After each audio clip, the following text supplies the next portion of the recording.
Ladies and gentlemen, as we are to begin, please be seated. I have to note to make before we begin today's seminar. Firstly, I would like to seek your cooperation in completing this seminar. Kindly switch your mobile phone to silent mode to avoid interruption. To anticipate emergency, please use emergency stairs that is located in north and south area. And please refrain from using the elevator. Information for Muslim participants who wants to perform prayers. You can do wudu on the 5th floor, and the musalla or prayer room will be on the 4th floor. Thank you.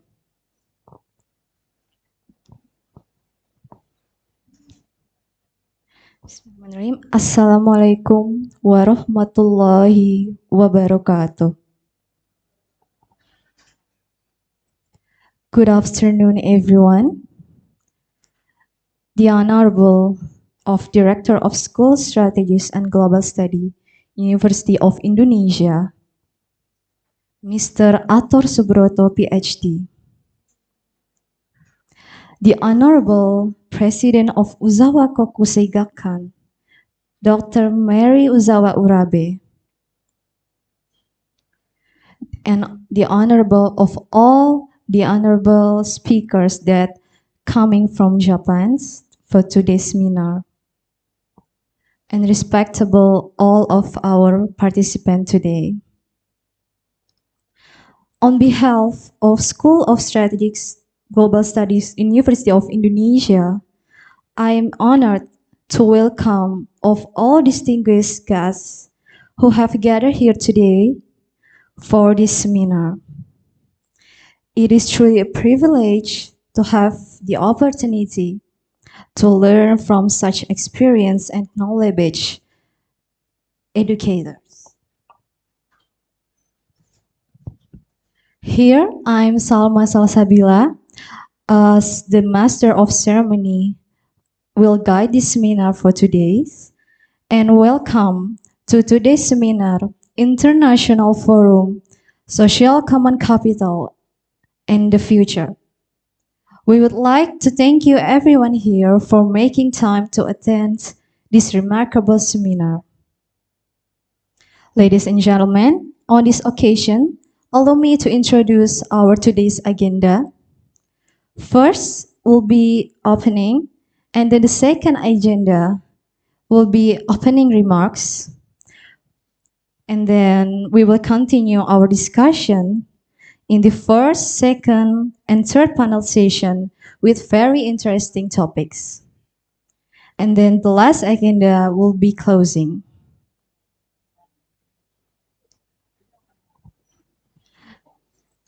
Next agenda will be welcoming speech. So allow us to invite the Honorable of Professor Masatoshi Funabashi as the representation from Kokusai Gakkan.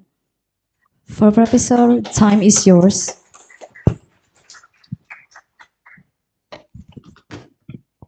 So, honorable guests and speakers, thank you very much. Welcome to the conference. Selamat datang di konferensi.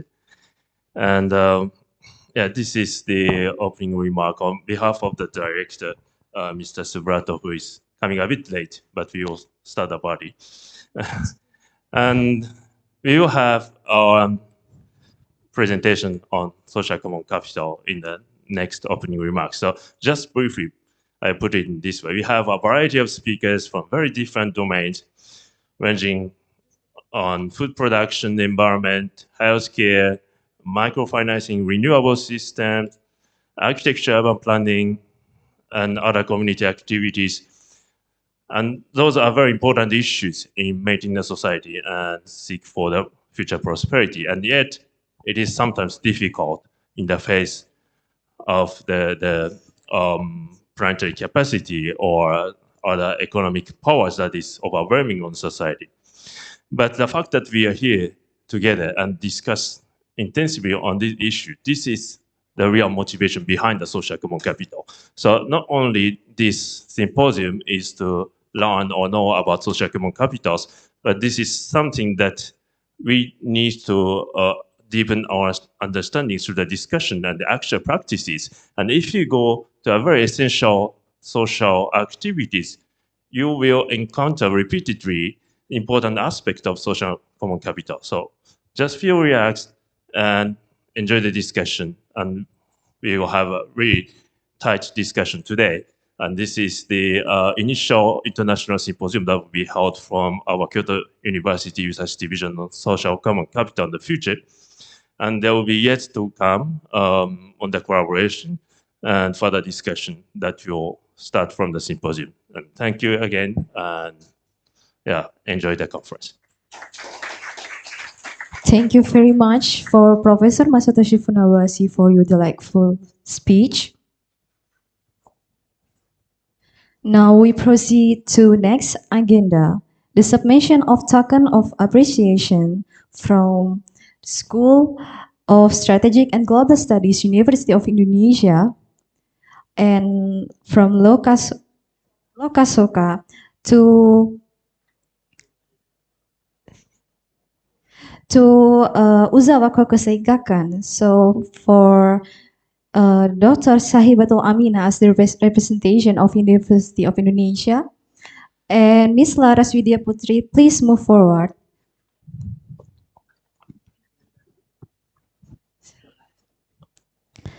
Dr. Mari Uzawa as the representation of Uzawa Kokusai, please move forward.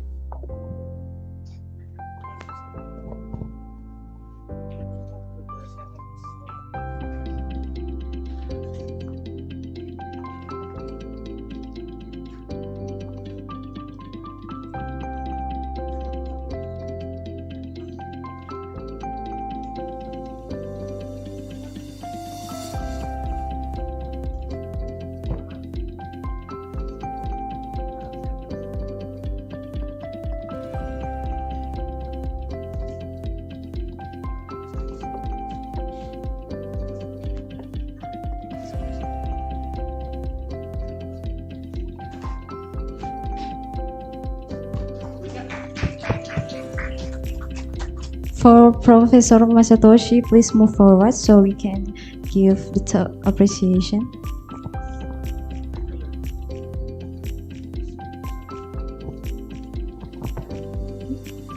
Ms. Laras Widya Putri from Lokasoka, please move forward.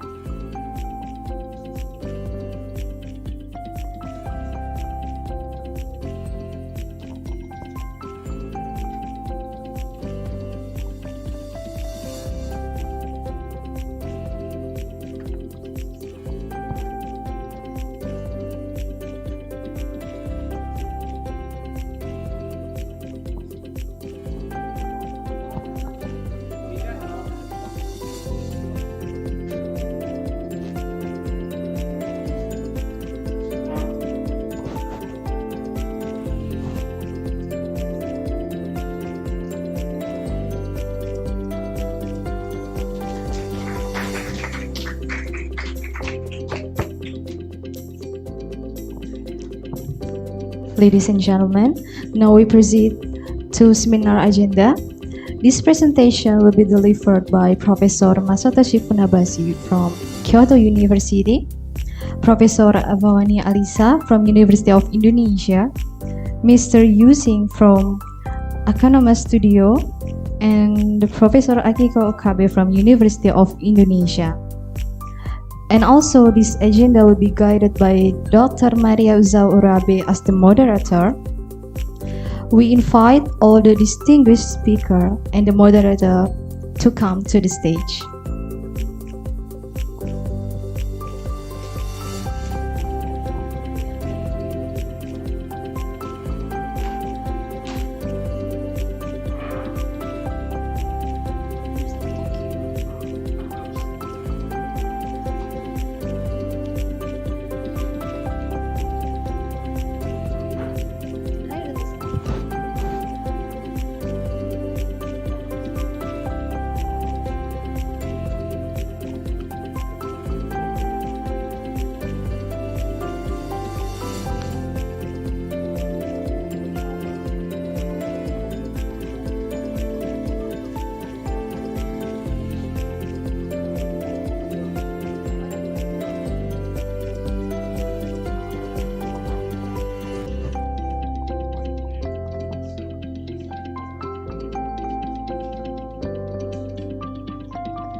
Selamat siang. Bagaimana kabar Anda? Terima kasih banyak terhadir hari ini. Thank you very much. May I start my slide, please? Today, with the cooperation of many people, we were able to hold the forum on social common capital and the future. Thank you very much. The term social common capital might be new to you. Thank you. Social common capital supports well-being. It supports not only an individual's, but also everyone's. Not only human prosperity, but also the earth. Social common capital is established by late father. Oops, where did he go? Oh, I cannot find him. May I ask you a favor to start the very first slide? Oh yeah, next one. Oh, this is he. Yeah, my father, Hirofumi Uzawa, he was nominated for Economic Nobel Prize a couple of times, and he aimed for a society where everyone's happy life, people can live vibrantly and pursue their dreams. What do we need for the happy life? Water, air, electricity, road, and internet, of course, medicine and education, police, and fire department. Uzawa stated these kind of things as social common capital. Social common capital provides members of a society with those services and the institutional arrangement that are crucial in maintaining human and cultural life. Let's see features of social common capital. Everyone needs them. That means there are always demand. So in the market system, price will go higher and higher. Even it can become expensive, everybody has to buy. How to generate profit? For example, healthcare. Our mission is a health for everybody. Try hard for this mission. There will be few patients only. That means hospital profit will shrink. The last and the unique one is private ownership. Important things have to manage by government. Sounds good, but it is not so simple. You can easily understand to see many socialist countries get in trouble. In Indonesia, there are many universities which are private, not only national. Of course, some regulation is required, but autonomy is very important. Sometimes being private is effective in ensuring autonomy. How to manage them is important too. They have to manage with strong sense of ethics and high level knowledge. This is a picture when Uzawa gave the lecture in 1991 to Pope John Paul II. In 1891, Pope Leo decided to make a new groundbreaking encyclical to encourage Catholic missionaries to face social problems, not only distributing Christianity. That era, industrial evolution enhanced capitalism, made workers' class, and that they had tough time. They had an illusion of socialism that makes society better. That was a worry of Pope Leo. So subtitle was Abuses of Capitalism and Illusion of Socialism. 100 years after that, Pope John Paul II decided to analyze this 100 years and would make new encyclical and asked scholars to help it. One of them was Uzawa. He explained about social common capital and the proposed subtitle and adapted.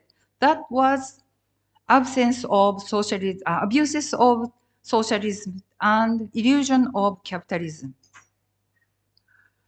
After releasing and in the same year in August, the Soviet Union was collapsed, was very symbolic. For 100 years, society had been swinging back and forth between capitalism and socialism without achieving a prosperous society. While Western society have been swinging between capitalism and socialism, Muslim societies have been advancing in a different direction for a long time, with concepts like tzedakah, alms giving. They are quite effective for sustainable society. Speaking of sustainability, United Nations set the goal for 2030 Sustainable Development Goals, SDGs. SDGs can be considered as an important feature of social common capital. Let's see the weakness of the modern economics. No value on market, low impact.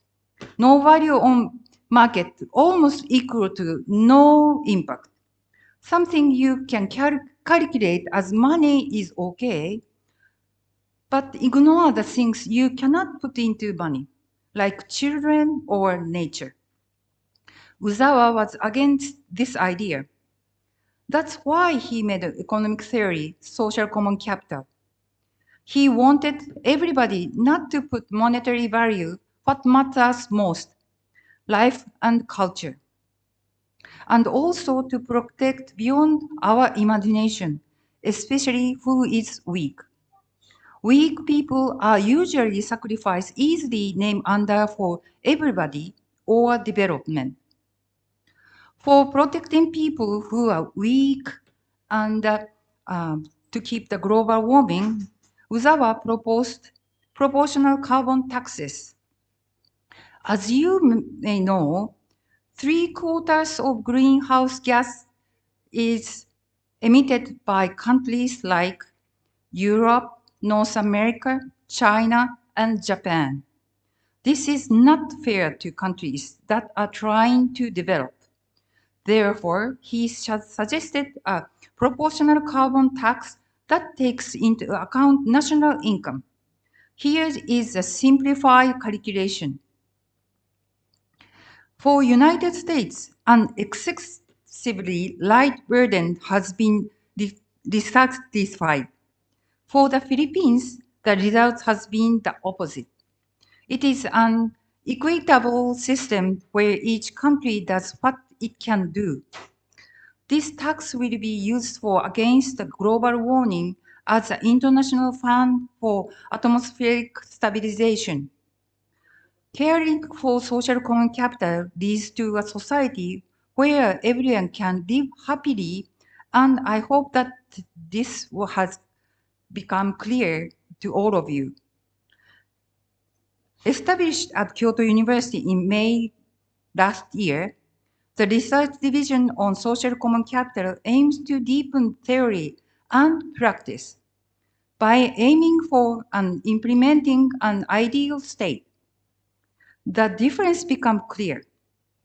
How to confront and overcome this difference is pretty much important to be shared. That's why at today's forum, we have speakers who are involved in various activities. All of their activities support the lives of the people as a part of social common capital. Sharing will emerge new perspectives. We have gained the technology to go to moon, and we can see the Earth rising from the moon. We are facing the big challenge of what kind of Earth we will leave to the next generations. The key to this is in the talk of the next speaker, a program-specific Professor Masatoshi Funabashi. We visited Mr. Yushin's studio Akanoma the day before yesterday. He will present next session. That was awesome experience. We had a great time. Space was of course super special. The food was delicious. Thank you, Yu-san. That experience is not something that we can be traded on the market. There was a value in it beyond money. We cannot buy or sell. If it is a restaurant and just visiting as a customer, it will be wonderful stay, but totally different experience. There was something beyond money. Social common capital is for preserve such kind of thing. Finally, I would like to express my sincere gratitude to all the speakers who kindly agreed to participate and to the many people who have contributed to this forum. Lastly, I would like to express my gratitude to participants. Terima kasih banyak. Please enjoy the rest of conference. Thank you very much.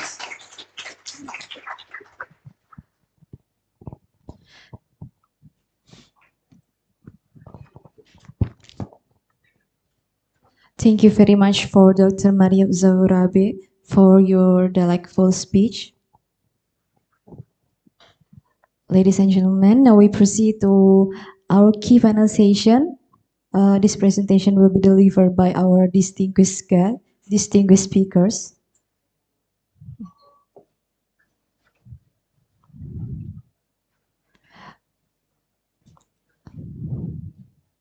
Firstly, I will introduce for the speaker for the key panel session. First, Professor Masatoshi Funabashi from Kyoto University.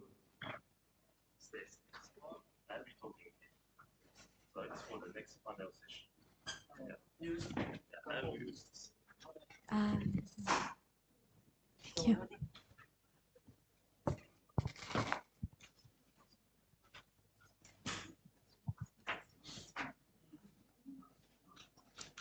All right, so thanks for the introduction. It's me again.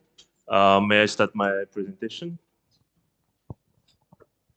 Okay, so I'll be talking about my project that I principally started in Sony Computer Science Laboratories. It's been already 12 years. And since last year, I'm in charge of the project specific professor at Kyoto University, where I developed the extension of social common capital concept in theory and in practices. And before talking about the project, I want to share some of the images that I took during the last couple of weeks that I was wandering around in Indonesia. So this is the picture from the airplane that I took near Lombok Island. And clearly you can see Indonesia is a vast country that comprises 70,000 islands. That's a very diverse environment, and we have to really rethink the way of development or the community to sustain this natural landscape at the same time have a prosperity in our society. And this is the impressive picture that I took in Sumatra Island. So you can see from the right side, there's a paddy field. And if you look at the river, there's murky water running out from the paddy field. So it looks natural, but it's actually the human impact on nature. And from the left side, there's cleaner water from the jungle. So there's a natural regulation services that is taking place. So there's a purification of water. So human activities are causing massive impact already in this kind of primitive environment. And I was taking baths this is actually a part of the river in the downstream, but this is a public bath. So people are actually taking baths. So I also did it. But you can see the water is kind of murky because of the upstream paddy field. So they may contain fertilizer and possibly agrochemicals. So you can see what would be the health consequence, but I had no other choice, so I just took a bath. And here is another picture in Jakarta. It's a suburb of Jakarta. And you can see there's still murky water running down. So it's quite difficult to maintain this kind of water quality when there's rapid development. It's not only the case of Indonesia, but everywhere in the world. And here is yesterday's picture taking over the scenery of Cikini, Jakarta. And you can see the smoke there that I think it's from the car emissions and motorcycles. And since my arrival here, I feel a bit itchy on the throat. So this is kind of, the economic activity that is damaging the natural environment quality. And here, this picture is in Lombok. So we have cleaner air, but you can see the whole ecosystem is lost. Why is it? Because this is a gold mining site. So when we do the development of electronic devices, such as your smartphone, we need rare metals. So we exploit, we do the mining to obtain these natural resources, but as a collateral damage, we are losing ecosystem, which is mostly not discussed, but it's a huge destruction. You can see the rich forest turns into this kind of barren land, and it's quite difficult to recover. There's some regeneration activities. This site is pouring water to grow some seedlings to recover, but even after several years, the regeneration is not so significant because the topsoil is lost, and to recover topsoil in such tropical environment, it takes hundreds, thousands of years generally if we leave it to natural regeneration.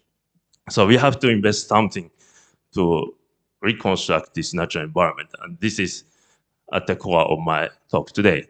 And I just show some picture from my first person experience in Indonesia, but it's happening everywhere in the world. It's not only the specific problem here. Everywhere there are human activities, principally food production. We clear the land to make the farmland and produce food, and there's a massive impact on the water system, also in the air quality, and also the urbanization taking place. Everywhere there's massive loss of biodiversity. So this is the global picture published in a global study. And there's also a review paper that says if we continue to promote this kind of economic activities on the business as usual scenario, we will have a sudden collapse of global ecosystem. We will no more have a stable climate, a stable natural resource supply. So everything that is not replaceable by money to sustain our society will suddenly be lost by the year 2045 when the population reach like 9 billion. And there should be the ways to recover from this catastrophic scenario. And the most impactful human activity that triggers this kind of catastrophic event is principally the food production. So in my project, in Agriculture and Augmented Ecosystem, I try to address these issues from the bottom-up perspective. Because when we think about food production and associated environmental damage, we have these mediatized images of large-scale monoculture method that is causing massive environmental load, which is, of course, true, but it's just the tip of the iceberg.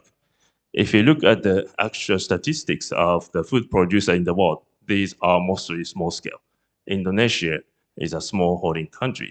Japan is small holding countries. There are like more than 90% of these family scale small holding farms are occupying the more than 90% of world agriculture land. And this is a massive sector that is actually underdeveloped in terms of the science and businesses.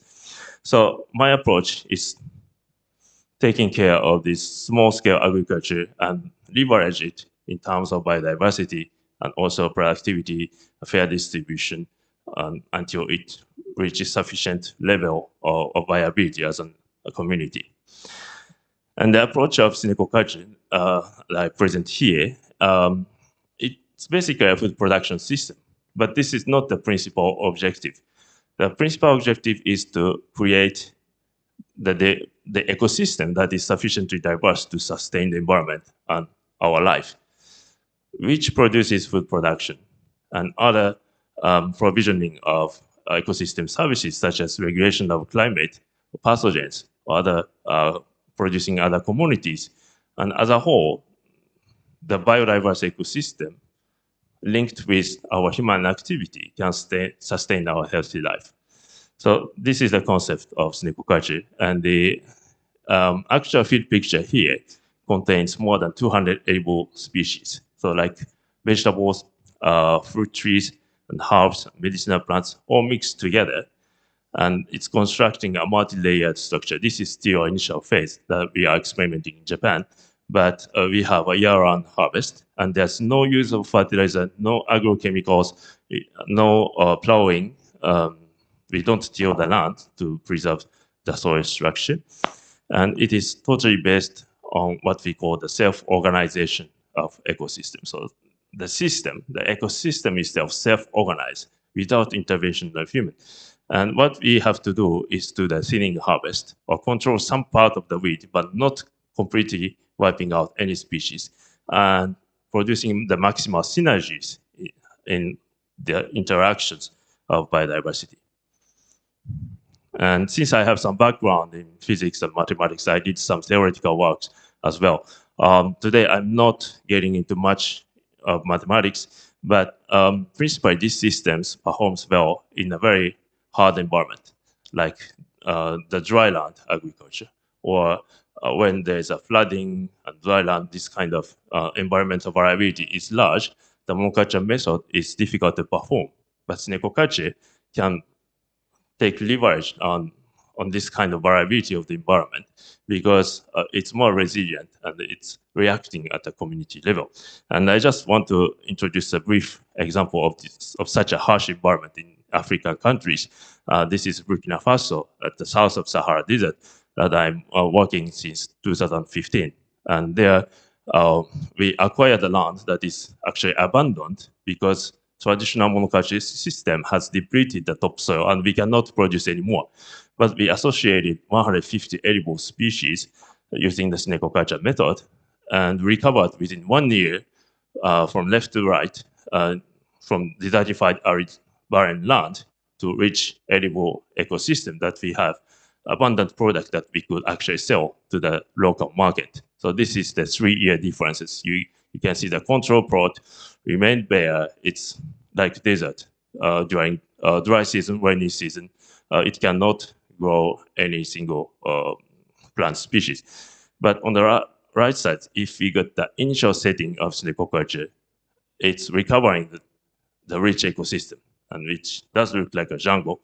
And I think we can also apply that in Indonesia. And African result was really significant in the small scale that it could provide sufficient production so that people can live on this system. So we had access to local market and we sold this product besides the subsistence use. And this kind of productive and diverse product are quite rare in Africa. You have to trade something or you have to endure the dry period, or sometimes the community suffer from malnutrition, but this system can integratively solve these issues or at least positively contribute to these issues. And we had this kind of very strong local impact, and we disseminated this knowledge for public use. So taking the financial support from Sony CSL, we held 6 African symposium over the last 8 years. So we just stopped during the COVID period. And this is the knowledge that is put in the common open source project, because clearly this is for public use and we are not trying to sell it from the public companies' profit issues, but putting it as a commodity in African perspective. And we are extending this network to 32 African countries, and more than a dozen of African countries already established or introduced this snekokachi system. And from Sony side, we are developing a support system using information communication technologies. So when we try to harness the whole complexity of this ecosystem, we need to use the knowledge. So the big data on the name, utilization, and interactions of living species are quite useful, as well as the exploration interface. So we need to explore what kind of species can grow in your field and try to strategize on the portfolio, how to mix the crops, how to plant these chosen crops when, how, and in which configuration, and so on. And we also need the interface that transmit this kind of knowledge. And we are using AI and other augmented reality technologies to effectively transfer these issues. And this can be done without actually damaging the environment. And we are also working on the scaling up issues. Recently, we published an article with Waseda University robotics researchers. So the idea is to put the solar panel for the renewable energy production, and underneath there's a shadowed space in which this kind of mixed polyculture system grow well. And the problem is that we don't have many people that can take care of that in the renewable energy system. So we put the robotics to automatize for the harvesting and planting in this under solar panels in agriculture system. And we have the initial prototype. This image actually show how the African desert would turn into a jungle. But obviously, this may have lots of applicability in the Indonesian landscape as well. So talking about the biodiversity, there's a global general idea that biodiversity is something that is developed in natural environment, natural succession, or as a result of evolution, that we don't know yet the whole complexity. So sometimes many ecologists are putting the conservation or the protection of natural primary forest or natural ecosystem is the ultimate value or something that is ideal that we could do. But there's a missing dimension, which is our human activities. So we are part of the nature, and we have to survive and thrive in anyway. So why don't we use human activities as a positive driver of biodiversity? So this is the fundamental idea of augmented ecosystem or human augmentation of ecosystem. So if we construct things like farmland, solar panels, making urban planning architecture, there's a lot of disturbance, but disturbance can be planified to bring about positive effects on biodiversity. But nowadays we are mostly doing negative things, but it could be transformed to have positive disturbance to nature and realized an alternative way of creating augmented ecosystems. And I applied this principle to a larger area. For example, the urbanization is providing the second most impactful environmental law. And as a commission of biodiversity committee, so this is the World Economic Forum Commission that is working on how to enhance biodiversity in the city planning or in the transformation of city lifestyle. And we detected a lot of opportunities, like 44% of GDP in cities should be protected by replacing the concrete gray infrastructure into, in some sense, green infrastructure. So things like wall, barrage, or rooftop should incorporate ecosystems or augmented ecosystem, and replacing basic physical functionality by the ecosystem services that they provide will be an essential task. And we are working on the prototype of such urban green infrastructure. This is the case of rooftop garden in Tokyo. So it is surrounded by high buildings at the center of Tokyo. And here again, we introduced more than 200 ape species in a small place of about this plateau, actually.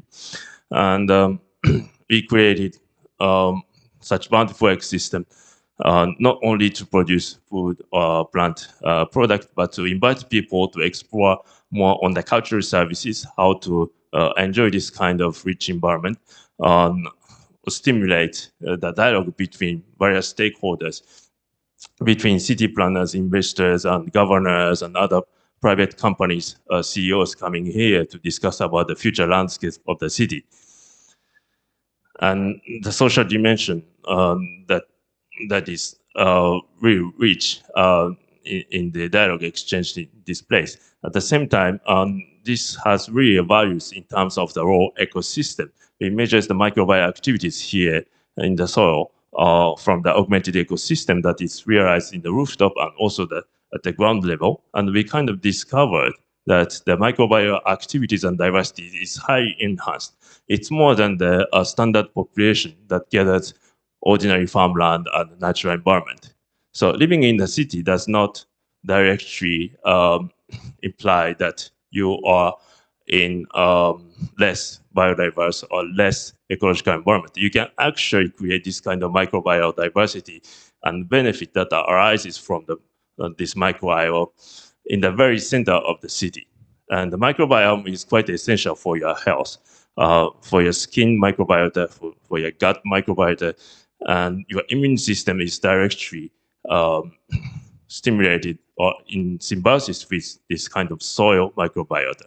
So this is a really crucial issue. We don't need to abandon the city life to get the benefit from biodiversity, but rather we can augment the synergy by intensively planning this kind of biological activity inside of the city. And here's some scientific proof that it can really bring about the health benefit for human health, especially in the long term. And this is the collaboration with a rehabilitation center that gathers elderly people who have cognitive and motor difficulty in their daily life. So there's a rehabilitation program, so the light exercise training and other social rehabilitation training as well. And we did it in augmented ecosystem. So we created this kind of small garden with lots of biodiversity and invited those patients to come to talk between them or to do some light exercise. And there's a really drastic effect on their stress marker. We had some medical examination, and clearly we could see the in-blood homocysteine, which is a stress marker, drastically increased. So it's a significant change. And there's other clinical examination that reveal that the motor function and cognitive function are also kind of recovered and even ameliorated. And it doesn't happen in the artificial environment with just mechanical exercise and medical examination. It can never be realized. And we also 10 minutes left. Okay, no problem. Study the chemical components of the products of snake culture, which is the case of tea, and we compared with the conventional product. And it also revealed that there's more health protective compounds, so it's called phytochemicals, that are protective to our long-term health, so suppressing the chronic disease risks are more abundant in snake culture. So putting all these multiple aspects of benefits together, we want to deploy this system to the large public, but we don't want to do it from the top down. Well, it's kind of impossible to do it from the institutional pressure. So we are making this kind of open source learning kit called Sneko Portal so that people can learn from bottom up and install by themselves from first-person experience and explore by themselves multiple benefits of biodiversity. And we are also deploying this all over Japan. And we are starting some school programs for elementary school children and connecting with internet and making online classes so that they can discover and enjoy by themselves. Okay, so that was the introduction of my activities on snake culture. And now, to finish, I want to formalize in the context of social common capital. And apparently, economic value is very strong incentive in our society, but at the same time, we have to think about the planetary capacity of the environment. So this index of ecological footprint exactly tells you how much we are depleting the regenerative capacity of the earth to recover the ecosystem damages and assimilating the waste, decompose and assimilate the waste in natural environment. And we are actually using 1.7 Earth. Oh, now it's running too fast, so I want to go back. Okay, no problem. And if you look at the left picture, that's the current situation. The economy is over-exploiting the environment. So we have a very small number of people who are becoming extremely rich in very partial place, and other place people are struggling, and the nature is decreasing in a irreversible manner. And what we want to do is to actually to recreate a cycle of regeneration, of augmentation between this natural environment and our economic activities. And for that purpose, I'm trying to extend the theory of social common capital into natural social common capital. This is a bit complex figure, so I may put in the panel discussion later on, but I will just briefly explain what it is. So the basic idea is that we have this extractive economy overly exploiting the natural resources to produce capital in general in the society. And the social common capital is just about to struggle between these and includes the optimization of or wise use of natural capital in our for our common good. And so it's investing some overheads to maintain the natural capital. That was the principal idea that was developed in the US in the 1960s. And at the same time, this natural capital is quite limited. It can only include crops or usable water and other green infrastructure, but it doesn't, for example, include weeds, pests, and other forms of biodiversity that is essential in maintaining the natural organization, but not quite useful directly to our economy. So these things like pathogens and weeds have certain role in natural ecosystem. It can be considered as a kind of capital in nature. So I call it capital for nature, but it cannot be directly interpreted as our capital in society. So the idea is to make this kind of circular interaction between the organization of natural ecosystem, which is the case of augmented ecosystem, for example, and our decent economic activities, which will be addressed by other speakers today. So we have this kind of tandem cycles between the capital for society and capital for nature. And this is my contribution toward the extension of the concept of social capital. And according to this theory, if we are to realize the ecological footprint that fits to the one Earth perspective, we need to produce between 2 to 4% of GDP annually from augmented ecosystem or other related activities. And this will comprise not only food production and urban planning, but also healthcare, education, and other forms of service industry, which is still untapped research to connect with the capital for nature. Yeah, I finished here. This is my last slide.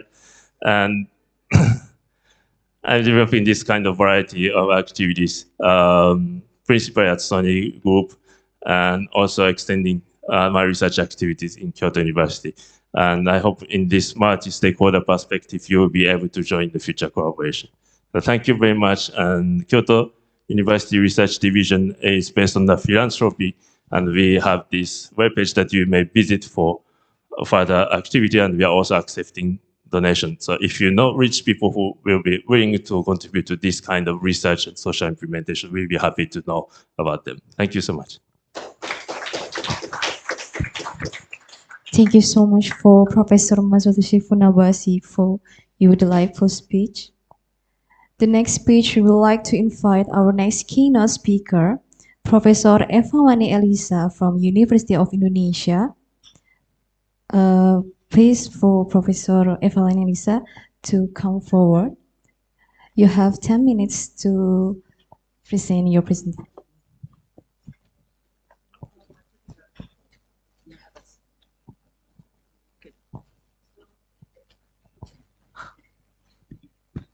Okay, can you show the slide? So my talk will be very simple compared to Funabasi Sensei talk. It's very simple. It's about the place we visited yesterday, And the title is The Production Process of Balikini, the Realization of Commoning in Practice. So in this very quick presentation, I'd like to share the immediate experience in helping the people to realize this very simple community building. Okay, I'm talking about spatial or architectural commoning. So in my opinion, based on my experience, spatial or architectural commoning is the process of transformation between public and private space. So it's an introduction, the place that neither public nor private. So commoning space should be managed through the process of sharing. So I have to underline sharing here. And common space is not simply a container of common. So it's a kind of process of becoming. So it's a kind of never-ending process. And the question I want to raise in this presentation is, does commoning should be bottom-up approach?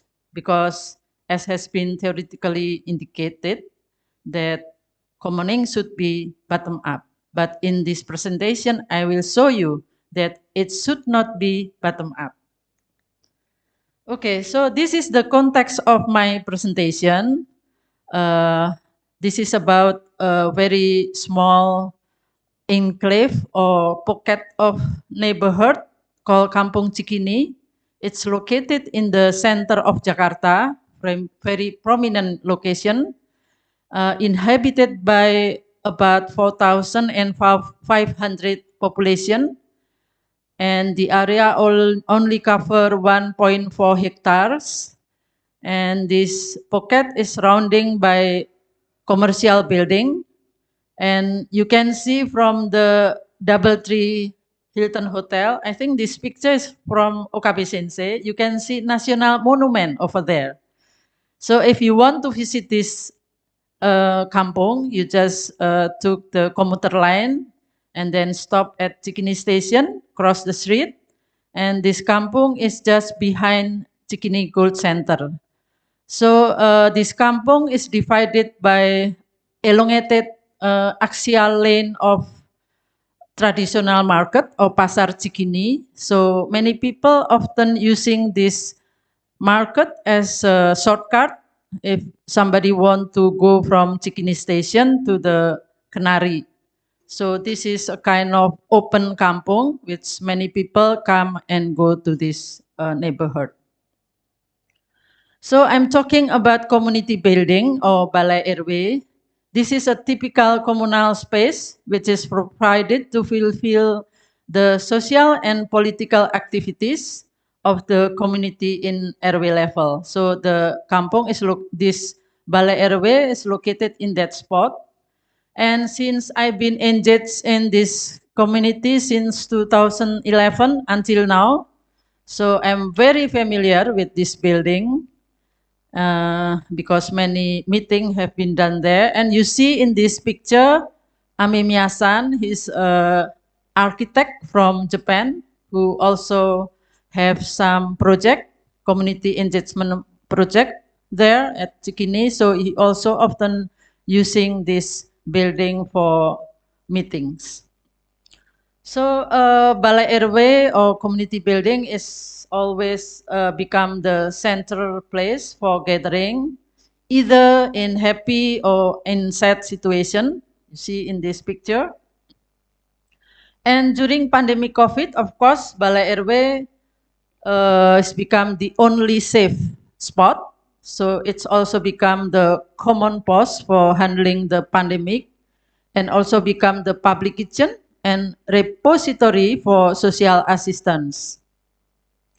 But this building have the problem because it's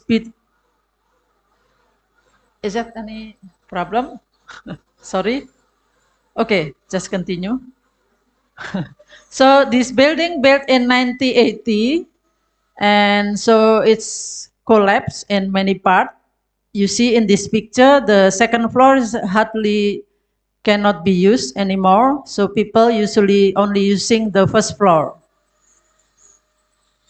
Okay, so because of that problem, so since 2020, during this pandemic, last pandemic, we have a discussion with my Japanese colleagues about the idea of rehabilitation and also the possibility of providing the limited funding. So several Zooms discuss about the project has been done at the time.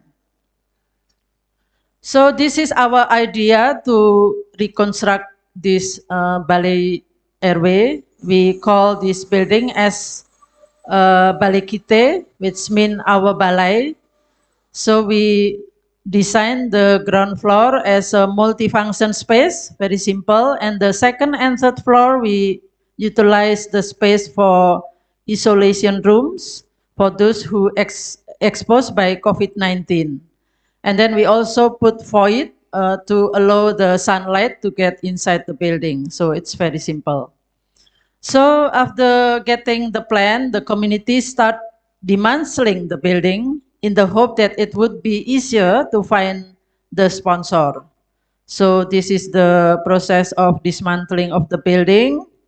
And then finally, after dismantling process, only the walls and the broken roof left, like this. And then the late Pak RW start preparing the billboard installation to announce all the community members and passerby about the project. They also set up foundation point based on our plan, and then set up plan to expose the groundbreaking to public. And because at the time was pandemic, so it's done through hybrid, online and offline. And exposure is very important because at the time we didn't have any funding. So the online groundbreaking attended by Lurah and other prominent local figure in the hope that we could invite sponsor. OKB Sensei also attend from Tokyo and me from my home. And finally, this is the groundbreaking. So what happened after this groundbreaking? Do we get the sponsorship?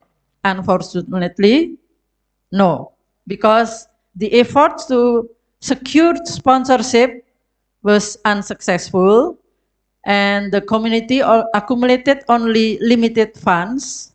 But the problem is the community really very, very eager to build by themselves at the time. So finally, they push themselves to construct without proper design and construction, and of course, no longer use our proposed design. So first, the construction start by fill back the hole. So previously, they dig up the hole, and then they just fill back. This is quite interesting. Wah, 2 menit lagi. Waduh. And all construction, of course, with no supervision by expert. I have to go very fast. And also, they construct the misplaced concrete stair. What happened with it? Okay. And then, of course, installing concrete slab is without column support, indicate by this question mark. So that's the issue of construction. And then this is the final result from the community themselves. It seems finished from outside, but actually fragile inside. You can see indicate by the cross indicated this problem there. And also they don't know about the roof, what the future with the roof.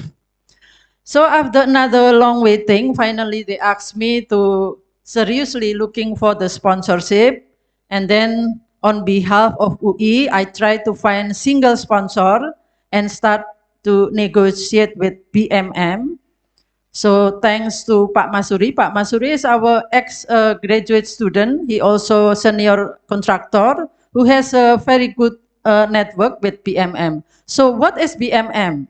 BMM is an Islamic organization provide the infrastructure to collect and distribute the charities among Islam communities. So after some Zoom meeting, finally we have a meeting on site with Lurah and other stakeholders. And in the very quick ways, BMM finally agreed to become the single sponsor. But this time, the collaboration only involved three parties, BMM, contractor, and UI. So there's no any community representation in this case. So I'm on behalf on UI, represent community. So if something happened, then it's me who have to take the responsibility. And we still keep the design, keep the open layout in the multi-purpose space in the first floor, and also keep the isolation room. And we think that in the post-pandemic, the community could save the isolation room into daily rent for the patient or family awaiting the patient, because Kampung Cikine is very close to the hospital. But we remove the void because the community doesn't like void because it's shrink the space. The space already small. And then of course we have to finish the issue of structural fault by our construction expert, Mr. Widi. So the new episode rehabilitation start beginning with editing the construction carried out by the community, and the fault construction of stair also should be dismantled and reconstructed. And we also use some recycled material applied in many components, like using the door from Hanamasa Japanese restaurant. So the ambient is like Japanese, something like that. And other something like recycled railing bars. And also we use the glass partition, which is recycled from ex-beauty salon. So this is the important thing. We have to put the sponsorship clearly exposed in the facade because the funding is from BMM. So finally, we have this launching in May 22, and we prepare everything. So, and then some local mothers also preparing themselves to have performance, music and singing. And of course, the Wali Kota or Mayor of Central Jakarta also attend the ceremony. He's become the star in this event. And there's a kind of palang pintu performance before ceremony. And then finally, after the speech, formally and officially, this Balai Kini has been launched by Pak RW and Pak Wali Kota. This is Balai Kini now. And in September 2022, there's a big fire, and Balai Kini also become the spot for command. And then this is the final conclusion, that the new Balai Kini is not produced, it happened. So we just provide the physical common place for the people, and the rest will be for the community to continue the commoning.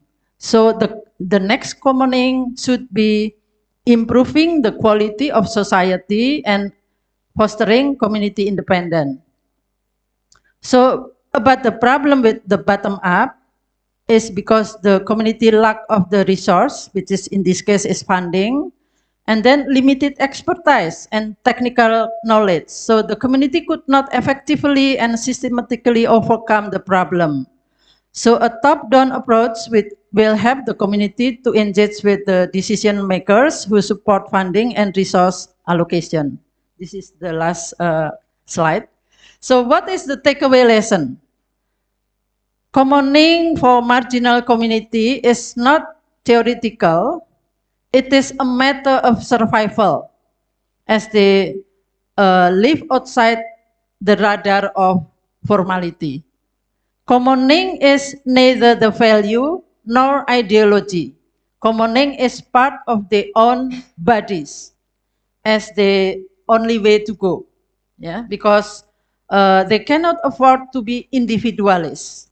So kampong is really become a fertile ground to activate commoning. Thank you very much.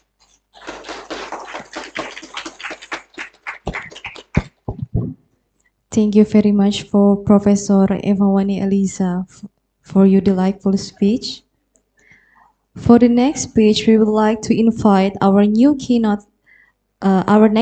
speaker, Mr. Yu Sing, from Akanoma Studio. You have 10 minutes to present your presentation. Floor is yours. Yeah, good afternoon, everyone. Konnichiwa. My presentation is about acupuncture through human independence with nature principle. There is two important terminology. One is acupuncture. I take the terminology from urban acupuncture. It's a design technique, but more focused on the economy side because the theme of social common capital. It's a design technique promoting regenerations, microeconomy space at local level with small interventions like acupuncture to have transformative impact on the bigger context. The second one is interdependence. I want to tell the story about how our ancestors live with dependence with nature. This is our society. These civilizations now produce too many ways, and so the earth uh, have a lot of ways. It's different because our ancestors live without a lot of industrial material. They live dependence to the natural material. Because they dependence to the natural materials, they have motivations to make the nature more sustainable, so their life also can be sustainable. This is the example of the Kampung Naga village, one of the most sustainable village in Indonesia, also in the world. This is the example how people live with the interdependence principles. There is some marginal people here. They live in the semi-permanent house in the water. They live by selling mangrove charcoal because their life needs to make income from mangrove charcoal. They not cut the mangrove. They only take the branches from the mangrove, so they can burn as charcoal. So their life will continue if the mangrove also sustainable. That's making like interdependence directly. Their life depends directly with the sustainable of the mangrove forest. So they preserve the mangrove forest sustainable. Ironically, in Indonesia, mangrove forest decreasing by 52,000 hectares every year. The largest rate deforestation is contributed by the land use of shrimp ponds. The business does not directly dependence with the mangrove, so the people eliminates. Also, the government let this eliminate the mangrove forest. That's the different side of the interdependence in the negative impacts. So I think we have to raise the awareness about interdependence to the natures. After we have more awareness, so we can act our lives more interdependent with the natures. This is the example of interesting hotel in Ubud, Bali, one of the most highest occupancy rate of hotel in Ubud, because the hotel have very nice scenery and rice field on the side of the hotel, because the hotel dependence to the rice field as view. So the hotel rent the rice field. They don't want the rice field gone. So they have to keep the rice field sustainable. So the occupancy rate of the hotel can almost in higher rate because the existed of the rice field. That's becoming interdependence. This is some of the projects that I involve in the interdependence principle. Akanoma Studio designed bamboo micro house, and then this design adopted for making eco lodge like homestay in Dieng. Dieng is the one of the most interesting natural and temple tourist destinations. One of the most highest village in Indonesia. The temperature sometimes below 0 degrees Celsius because the highest village. But actually the condition of the existing homestay is not really interesting. So we introduced the bamboo because bamboo is one of the local material that still have a lot of in that area. So Bamboo Boss is the bamboo contractor cooperative with our Akanoma Studio to design, and with the landowner, we not buy or rent the lands by the investor, but Bamboo Boss as the contractor also investors cooperate with the landowners to make a new business together, sharing profit to making homestay that's called microba hostel ecology in the end. This is the design. And then we make a workshop there and also build the buildings with the natural material that the Dieng still have a lot of bamboo. The land will still belong to the residents, to the owners.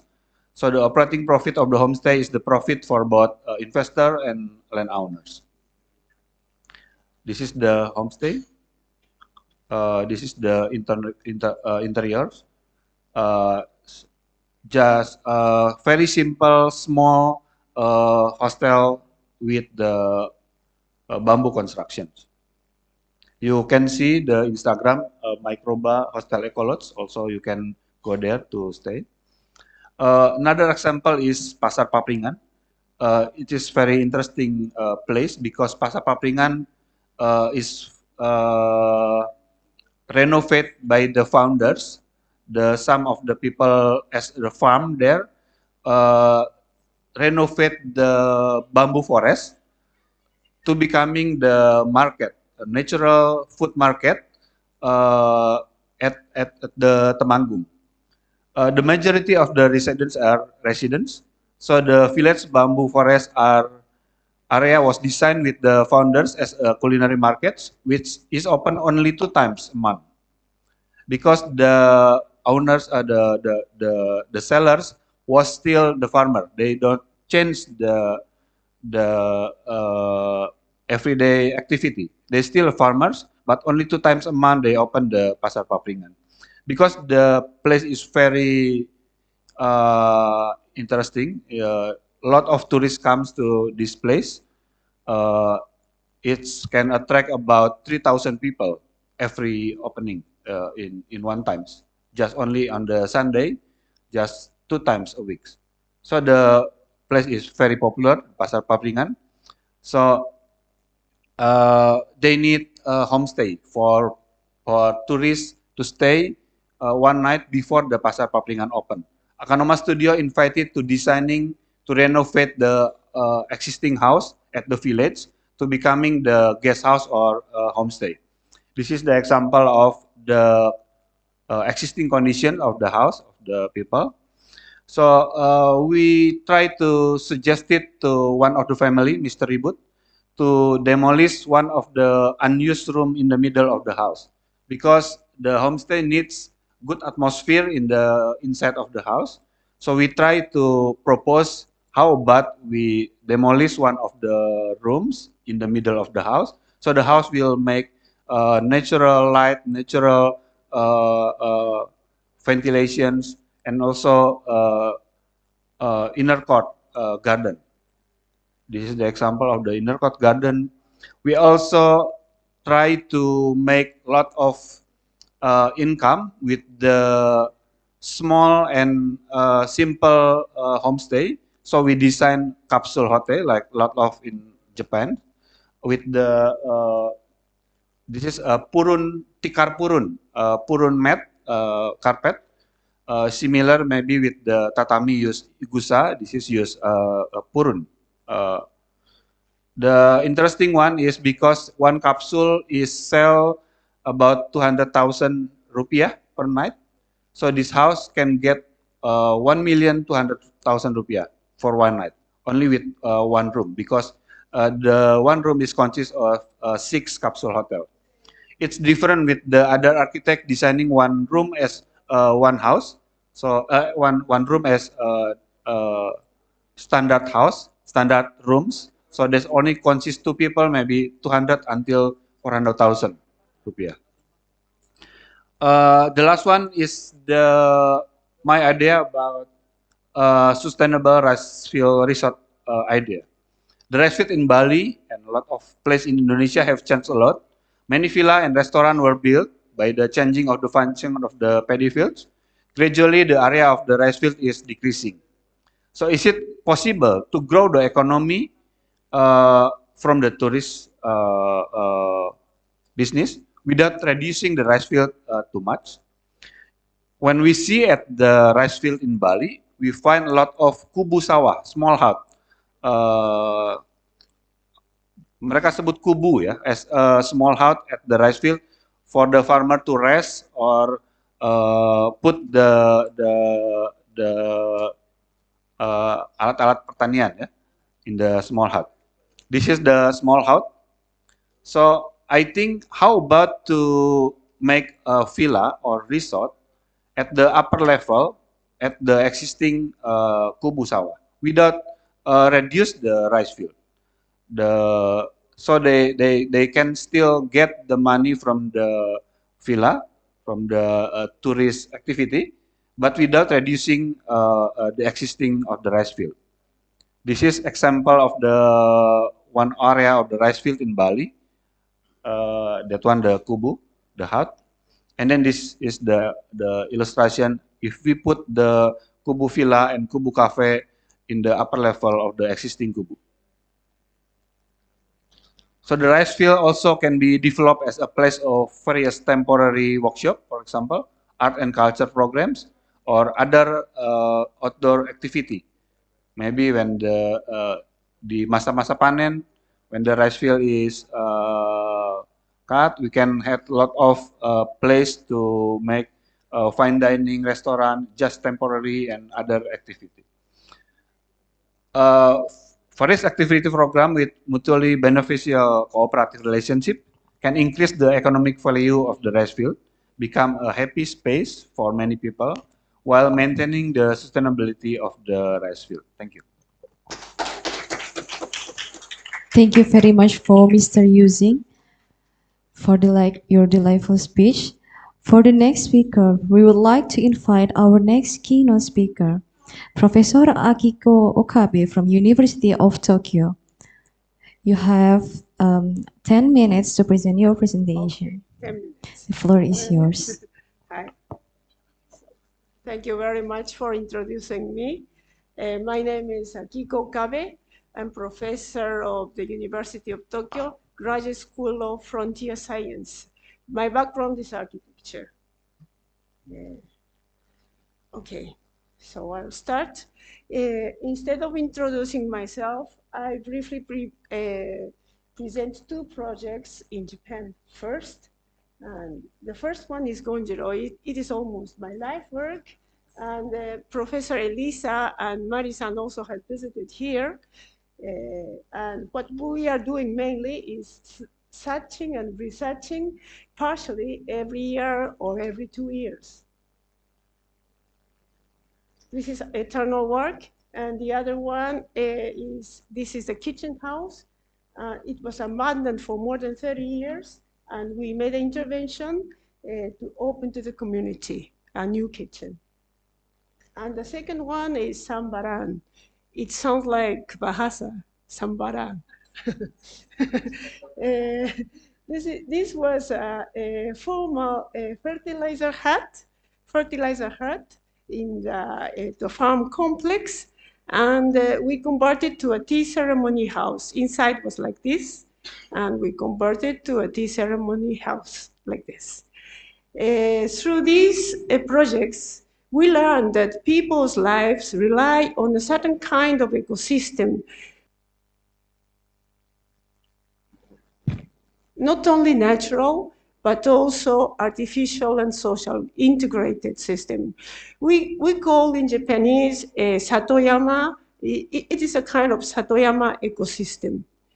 And the next is the main point of my presentation, is the informal is to be formalized. The only solution to the informal is to be formalized or not. That is the main question. I was involved in the study of social common capital, headed by Uzawa, Professor Uzawa. You can see Professor Uzawa there. And it was in the beginning of 2000. I was involved in this project from 2000, in the first half of 2000. And my role was to explore the role of city as a social capital. Uzawa, from the beginning, from the young days, poverty has been the core issue for Uzawa. Tales of Poverty by Hajime Kawakami, written in 1919, made him switch from mathematics to economics. And he shifted towards mathematical economics. And he was based in US till then. In 1968, Uzawa returned to Japan after a long absence. Of course, he discovered transport infrastructure such as roads and railways have progressed considerably. Otherwise, people looked unhappier than when they were poor. He discovered that happiness is not the same of measurable economic wealth. Then he turned towards economic theory in seek of happiness. The idea of social common capital shaped in this moment.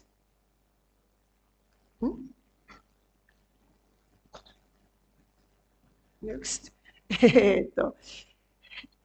Today, I don't explain so much about the Indonesia project because Elisa Sensei, I thought that you are going to explain about that project. But it was a joint project with UI, Chiba University. At that moment, I belonged to the Chiba University, and now in the University of Tokyo. And it was a long-lasting project. We started from 2011, building 2 small common buildings and other activities. Kanbon Chikini reminds me the happy old days of Japan. And I have to say, it is not a mere nostalgia. We have gained the wealth by economic growth, of course, but we have lost something precious. And today I'm going to list up just my projects in informal neighborhoods in Africa and in Latin America, mainly in Africa and Latin America. The first one is in Rwanda, in Africa. As I heard from Marisan that you are going to continue this forum to Africa and later in Latin America. But this is not my project, and this is a project of Yutaka Sho. She is a PhD candidate, and I am now a supervisor of him. It is a small village named Masoro, and she made earthback houses and also a sports center. It's a kind of community center. I have to explain many things about these projects, but just to list up now, and maybe we can discuss later. And then we move to Latin America. Now I'm centering my work in Latin American countries, so I'm going to introduce 3 projects in Latin America. The first one is in Ecuador. Ecuador, in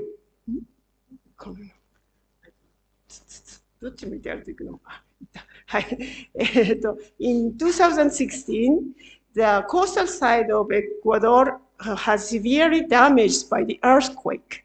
And this is a small village called Chamanga, a fisherman village. And it was a project. It was a project with various universities. I proposed to the local university first and many other universities, the University of Portland, some from Australia, and another university from Europe participated in this project. And this is the construction of the House of Culture, Casa de Cultura. Is it okay? Hi. And the next one is in Argentina. It was a rather important project for us in these days. We start from 2017. And the city is located, the name of the city is San Martín de los Andes, and it is located in the frontier with Chile, very close to Chile. It is a ski resort city, but in the steep slope areas, there are so many informal settlements and very dangerous sites, like you can see here. The name of the neighborhood is Barrio Cantera, and we worked with the community in search of the way to respect their autonomy. It is prohibited to build houses here, but what we propose is keep living against eviction and managing the risk of landslide by the community. Okay, and also working for the autonomy for better lives. We propose to open this neighborhood for tourists, and the tourists can enjoy the magnificent view, and consequently, the small business can rise from here. And the final project is in Colombia, in Turbo, and I want to invite Professor Funabashi to this site. It is in Mangrove, Pescadores in Turbo. It is an informal neighborhood settled in mangrove, face to the Caribbean Sea, ecologically preserved and not allowed to live in. The dwellers have been pushed from their hometown by violence. Mangrove ecosystem here, you can see that work as infrastructure for humans. We are not proposing the past. We are now proposing the past to inhabited mangrove with the contribution to to be responsible in the preservation of mangrove. And this is the mural painting that local children showed us in the end of our visit. Pescadores today and tomorrow. It is a quite strong expression that represents autonomy for better lives. You can see the gray part, violence, with a program of violence and with bad environment for living. On the other hand, tomorrow will be colorful, with full of music, culture, and dance. The community of informal neighborhoods recalls me Tools for Conviviality by Ivan Illich. People of shanty towns or slums, favelas, barriadas, or poblaciones in Latin America have the ability to shape their own environment, but the government, instead of supporting it, stamps the self-built home shanty. The infrastructure which supports the ability to shape their own environment is needed, but it is out of the scope of the formal economy. And I believe that it is a sort of social common capital.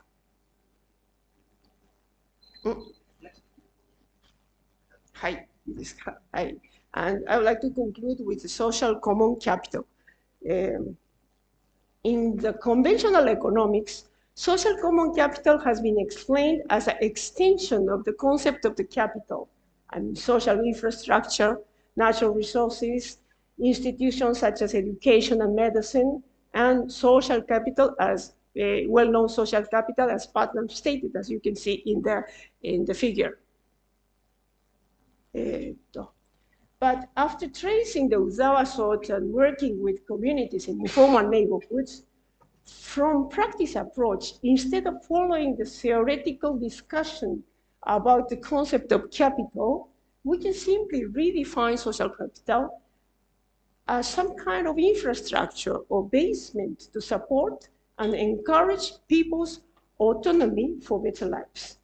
It is rather rational capital, relational capital than a conventional notion of the capital.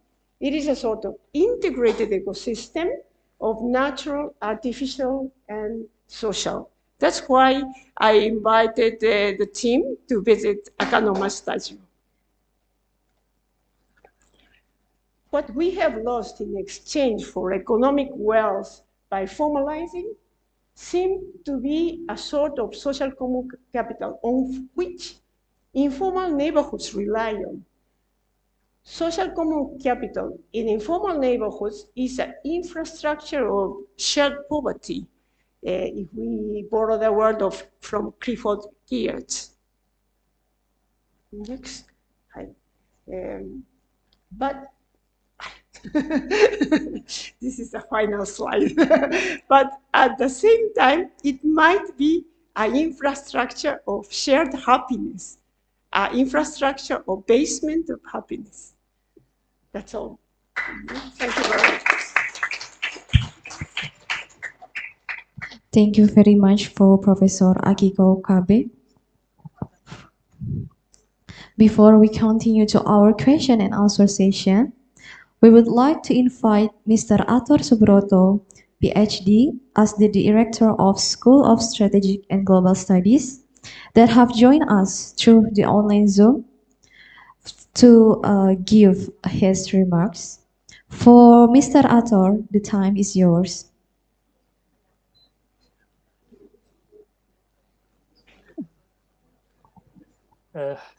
Thank you very much. Assalamualaikum warahmatullahi wabarakatuh. A very good afternoon, ladies and gentlemen, guest and speaker, especially here we see Professor Mari Uzawa, the President of Uzawa Kokusai Gakkan, and also Honorable key panel session, Prof. Masatoshi. Mr. Ator, it seems like your voice is not coming up. It's not coming up? Sorry. Is it now clear or still?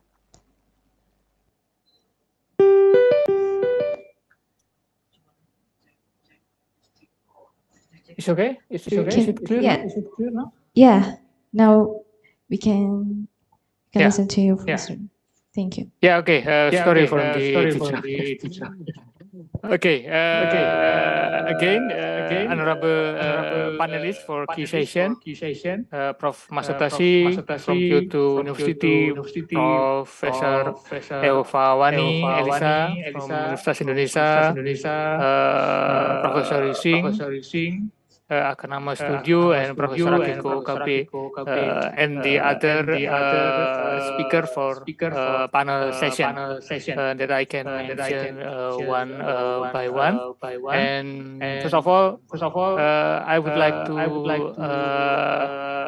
ask your pardon because I cannot make it to attend directly at the IASTH building at Salemba, since I have another long appointment that I have to fulfill in today session. Again, please pardon. Ladies and gentlemen, of course, we, School of Strategic and Global Studies, very happy to host you all. It's our pleasure to have you all in this international forum, which is talk about social common capital and the future. I think this is if we can say that this is the foundation of our community actually for building trust and building common future with more and great environment for all, for elderly, for child, and etc. So, as I follow about 20 minutes ago, like using presentation and also Prof. Akiko Okabe presentation that we can imagine that in the current situation, in this current modernization of our community, it's important to push our awareness, our community awareness to have kind of common interest of building a better future. So this is this dialogue, this forum, I think, is a foundation to make it all happen in the future. And sharing what Professor and key panelization have been shared until now, I think will give us more perspective on the social common capital and the importance of social common capital for building our better future together. So, ladies and gentlemen, thank you very much for attending this international forum. I hope we can take a lot of positive benefit from this international forum.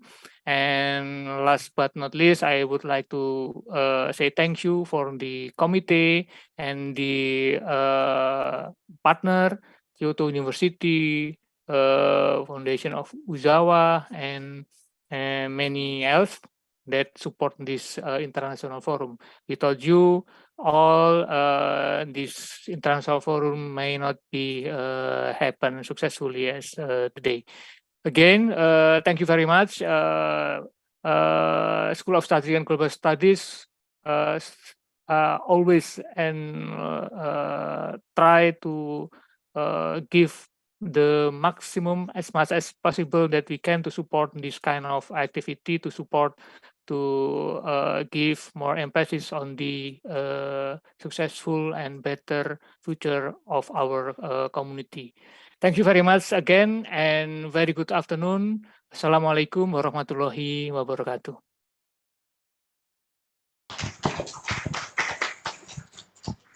The next session will be question and answer session. We would like to invite for the participants to give your best question to our keynote speakers that would like to, the participant that would like to ask a question, please raise your hands and the committee will give you the mic. Is there any question for the participants?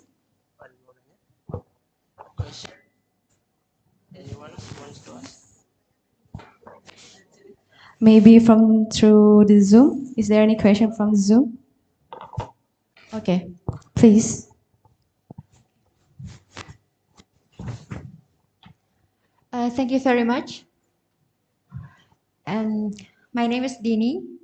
Would like to stand up, please, so the speakers can see your. Thank you very much for the opportunities this afternoon. I have a question regarding the natural and social common capital, which related with the cynical culture or from the Sony Corporation. My question is, could you explain about the framework to implement the natural social common capital? In this case, is the capital for nature into capital for society. Very much.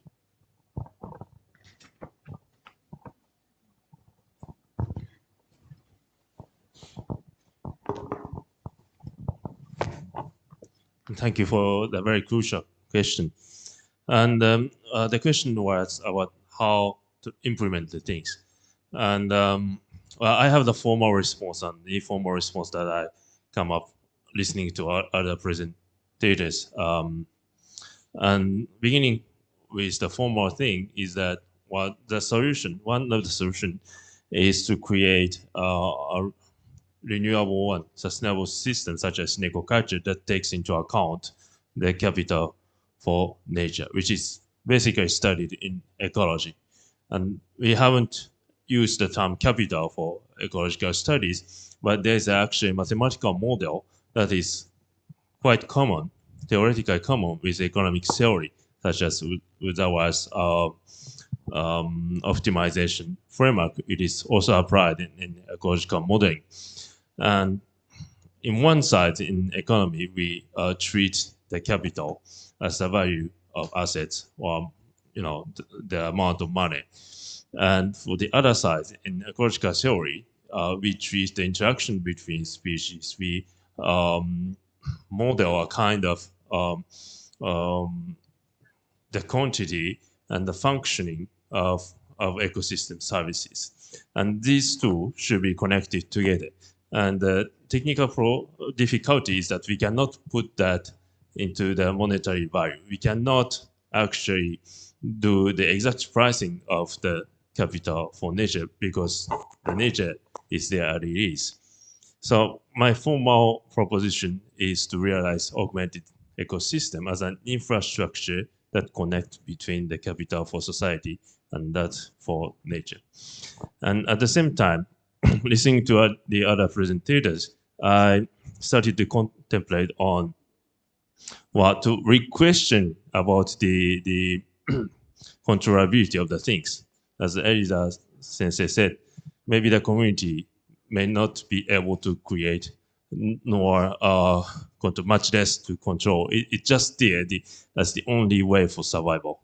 So how can we really make a setup of these things intentionally, even if we have the great theory of natural social common capital? That would be an interesting question. At the same time, there's so much thing in nature because biodiversity we cannot actually create. It's already there as a result of evolution.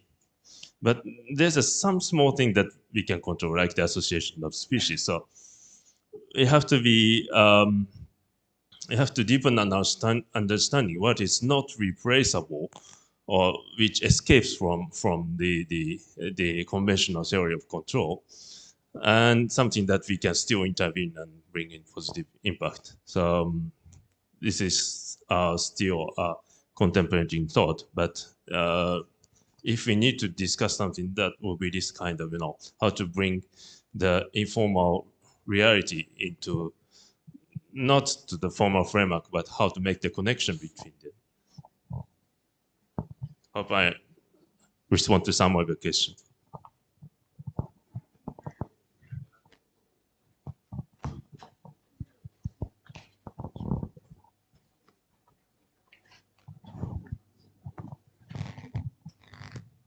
Okay, so we have collected question from Zoom, from our online participants.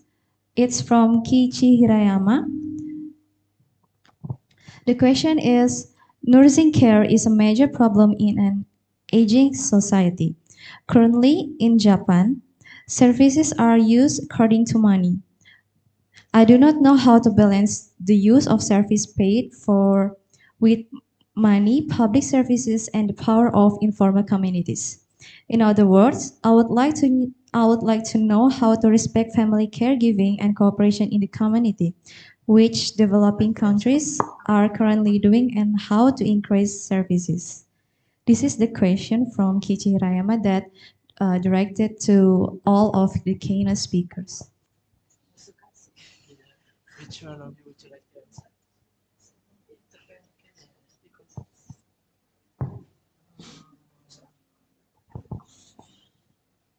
So I think the question is about how people care with aging society, something like that, which is in Indonesia, I think is still not not yet a big issue like in Japan, because we have a cultural system in caring the aging people, because we have responsibility for our parents, something like that. So maybe for Japan case, it's issue, right? So maybe Okabe Sensei answer this.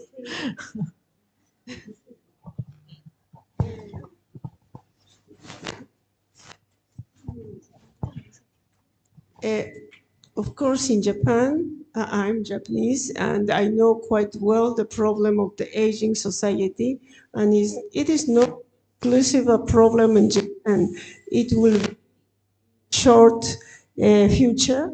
It will be a problem in other countries. And if,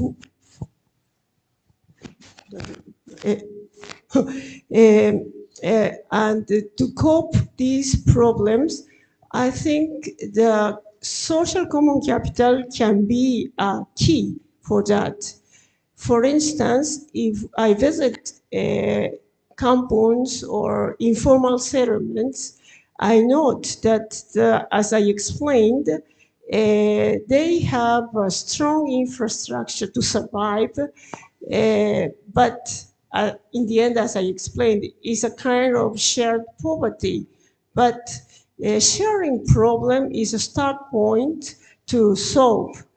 And, and it is at the same time we can share happiness. So sometimes, as a Japanese, I learned a lot how to cope with the aging society from developing countries, especially from informal settlements. Well, I think it's also a question of how we make the space and what kind of time we spend. Like Eugene-san's place was really significant because it was not something like formal. We had a visit like the day before yesterday, and we just went in, but not too much thing like formal salutation. Just went in and drinking food and and just like staying in my house. We met the first time, but that's he let us in, and we did everything we wanted, and it was a really great time. So thinking about it, if there's a closed room with two chairs face to face, and if there's a elderly person and you are supposed to take care of him or her, is it possible? No, it's too formalized, and probably we can put the monetary value. Okay, this is the service, or the care of aged person, elderly person, and you pay some money, and someone will take care of your old parents. But it can never create the space and time that we can relax and talk as human, like in Yushi-san's place. And for other thing, yesterday we went to Chikini Kampong in RT, and this was like a community place. And there's a child who went in and started to take picture with us. But usually in Tokyo, we don't take picture with the children that we don't know actually. But it was really in a friendly environment, and we didn't feel stressed at all. So there's a natural communication emerging. But if we lose this kind of space, or the way to let the informal community behave as it is, we need to create something like the services for caring the children or caring the elderly persons, and we have to pay for that. But it's never sufficient, because if you start to pay money for specific services, the things out of these services will not be covered. So that's the problem. We can specify the service and put money on that, but it also means to reduce other things that is essential for the human communication, but which cannot be captured by this kind of economic transaction. And maybe you can put better word, Yushin-san, on that.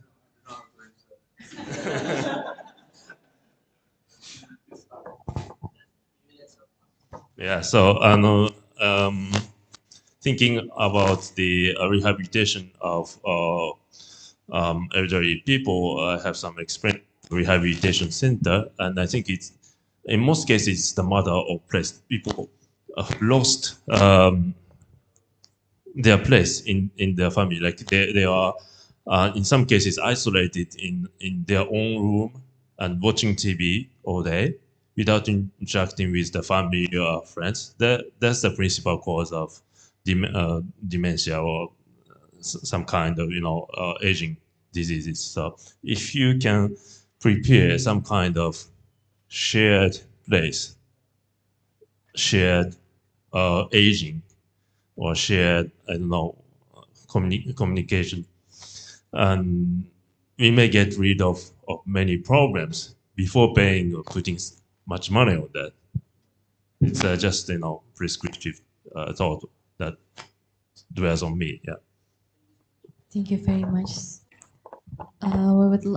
We would like to allow for last question from our participant, please. Good afternoon. My name is Alifa. I'm from University of Indonesia. My question is, after the talk, we have been focused on implementation of social common capital in developing countries like Indonesia and then Japan and Rwanda, Latin America. And my question is, how can social common capital be measured and evaluated in first world societies? Thank you. Because before Okabe Sensei said about shared property is happiness, maybe it's a community of happiness. So I want to know what about in first world countries? Thank you. No, not just to Okabe, but especially there's a word of sharing property from Okabe that is good for me, I think. Would you like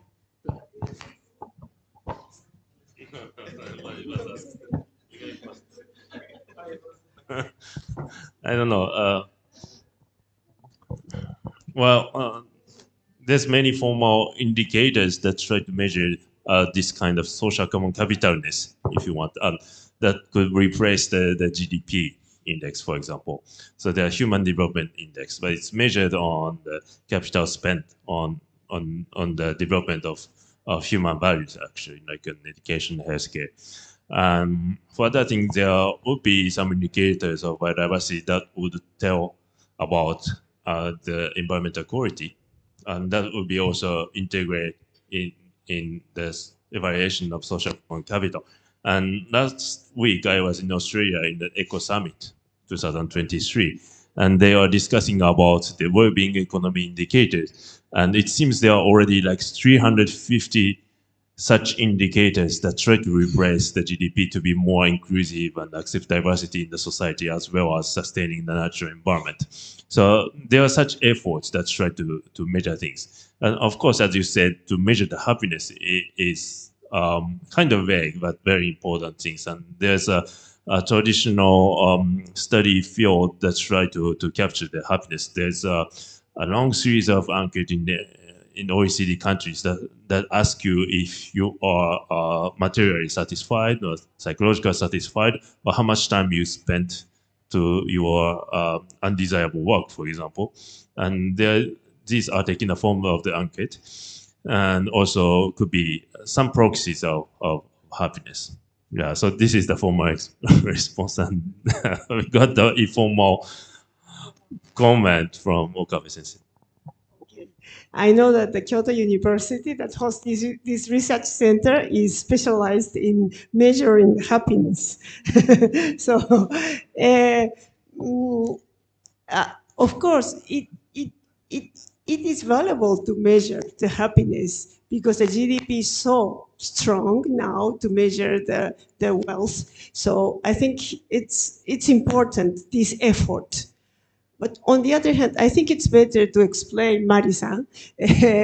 But Professor Uzawa, he was a mathematical economics. He specialized in mathematical economics. So he tried to theorize, he theorized the social common capital. But we shouldn't misunderstand that he tried to optimize and to create an optimized model of the society based on the social capital. It is not true. He was struggling in seek of happiness, and in the last days, he decided to find examples, case studies, only based on case studies. So it is quite difficult to universalize this. So the indicator, it works, but it has its own limit. So we have to be aware, and it will be quite important, that point. Because you can download Professor Uzawa books, PDF, and you can see how it's very complicated. And I asked Okabe Sensei, and she said, "Oh, it's very difficult." So that's okay. Terjemahin ya nanti ya. Saya bahasa Indonesia, ini bantu ya. Saya kira ada koperasi satu pola bisnis yang menarik ya. Karena sebagai contoh di Kalimantan itu ada koperasi simpan pinjam, credit union. Itu dianggotai oleh para petani, ribuan orang, 6.000 orang lebih. Dan aset mereka itu sudah lebih dari sekian, udah mencapai triliun angkanya. Sehingga sebagai anggota koperasi, mereka juga membuka bisnis, bukan cuma simpan pinjam saja. Akhirnya karena 6.000 anggota, mereka buka sekolah sendiri, mereka buka toko minimarket, mereka buka tempat hiburan dan sebagainya, dan keuntungannya dibagi di antara mereka. Ada istilahnya koperasi konsumen. Jadi sebagai konsumen kita membeli ke warung kopi, misalnya warung kopi itu sebagai koperasi konsumen, maka sebagai konsumen kita juga mendapat bagian dari keuntungan bersama itu walaupun kecil gitu ya dibanding mereka yang bekerja. Jadi setiap yang bekerja itu hubungannya tidak atasan bawahan, tapi semua punya kapital, punya nilai dari usaha bersama itu. Kira-kira seperti itu. Saya kira menarik. Saya ya oke. Oh ya. Tadi so I think we can learn from cooperative system where everyone has a role. There is no boss or down apa sih bawahan itu patron, yeah. And for the example, in Kalimantan, there are some cooperatives. There is one big cooperatives. They have more than 6,000 members, and all are like have the same assets. Yeah. So what you get is not because of your position, but how much your assets, and you can also become consument ini ya, konsumen member ya, so you don't apa? Yeah, konsumen co-op, so you don't have to buy assets, but as a consumers, you can also get the benefits from the cooperative. So I think, yeah. If you buy more, you can get more benefits. I think Japan also has this kind of cooperatives like CSA, to cooperative agriculture. I think so. CSA in Japan, I think, has the same approach in this, and it's quite popular if you are talking about agriculture cooperative system in Japan. So maybe Alifa also can learn something from CSA. I think so. Is it the so supportive agriculture. So they have cooperative system also, I think, for so と思います。Yeah, JIA. Mm-hmm. Yeah. Mm-hmm. Mm-hmm. And what do you think about it? So now a new question.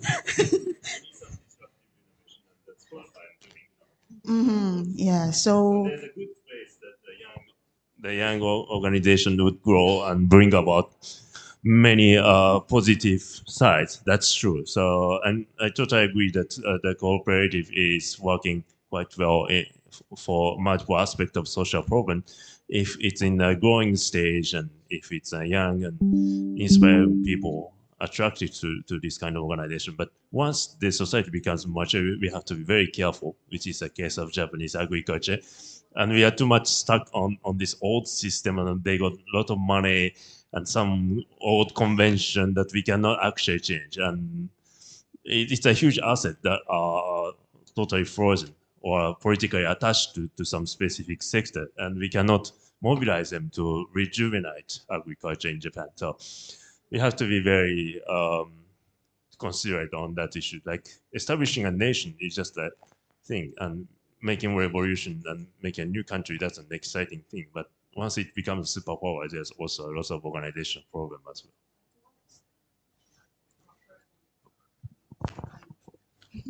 Jadi ngobrol.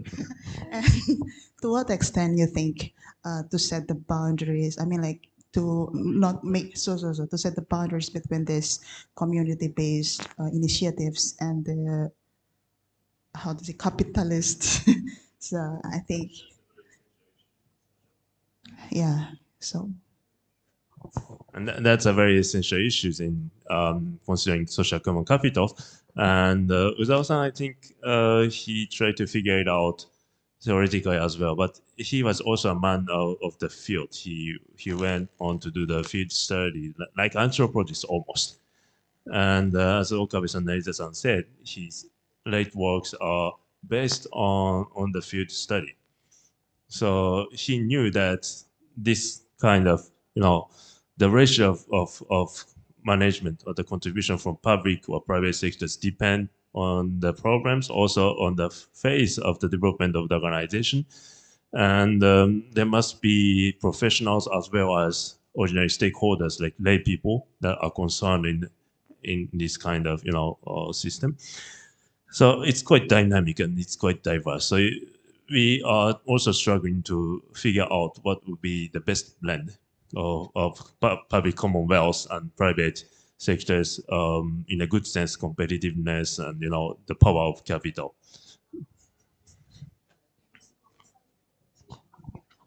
Oh, okay.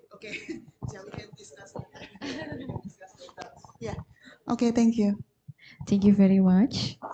I think it's quite a debate. Ladies and gentlemen, I think this will be the last question and answer for now. Don't worry that we will have another question and answer in another session. So, ladies and gentlemen, now we have finished our key panel session for today. And I would like to thank you for all the remarkable speakers and all the participants that actively raising question for today. And now, in order to refresh our mind and bodies, we would like to invite our distinguished guests and participants to engage in performing pocho-pocho dance with us.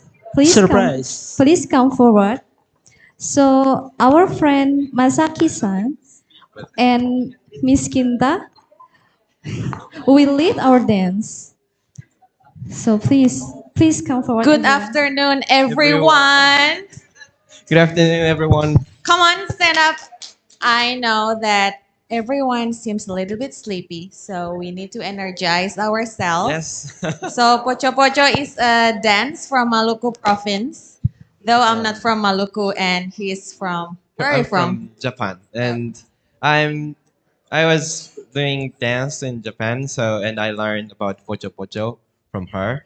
And right now I'll do it in here. I'm sorry if we are not a reliable teachers, but we'll try our best. Okay. Yes. So everyone, please stand up. Everyone, please. I'm seeing some people are still sitting. So Okay. we are going to start when everybody's standing up. Okay. Oke, Bapak yang di situ Pak Fuad, iya berdiri dulu. Yang di belakang juga ada siapa adek? Nah, gitu bagus. Oke, kita mulai. Only 2 minutes, alright? Yeah, only 20 minutes. Yeah, 20? 2 minutes. Two Okay, minutes. Okay, let's go.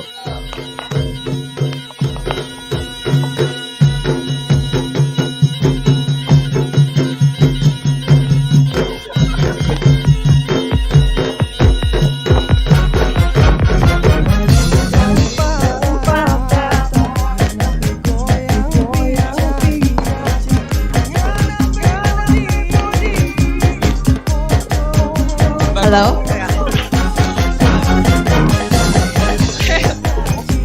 The instruction, please. The instruction, please. Backward. Back. Up. Right. Left. Back. Front. Okay, in Japanese. 右、左、後ろ、前、帰って、右、左、後ろ、前、帰って、Migi, hidari, kiri. Usir belakang. Ushiro, mae, mae. Hidari. Pojok, pojok. Ya, satu lagi. Pindahan. Pindahan.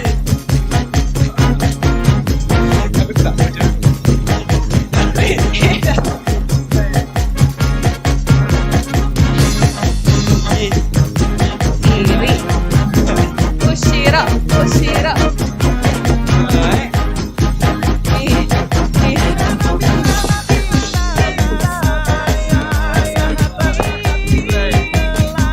Ya, lanjut Bapak.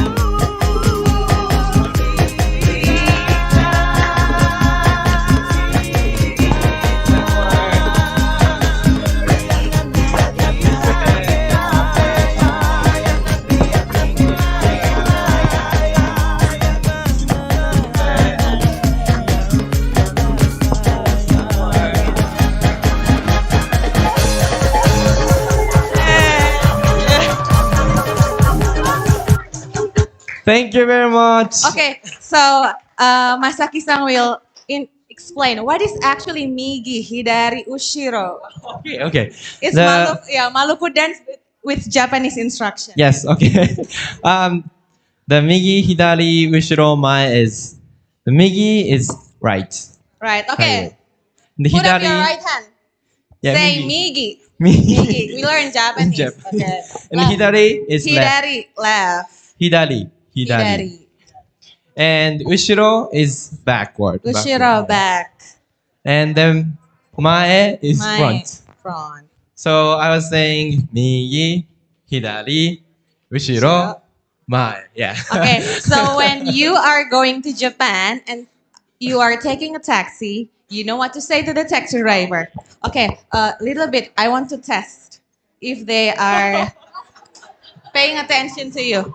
Okay, what is right? Midari? Is it right, Midari? Right is Migi. Migi.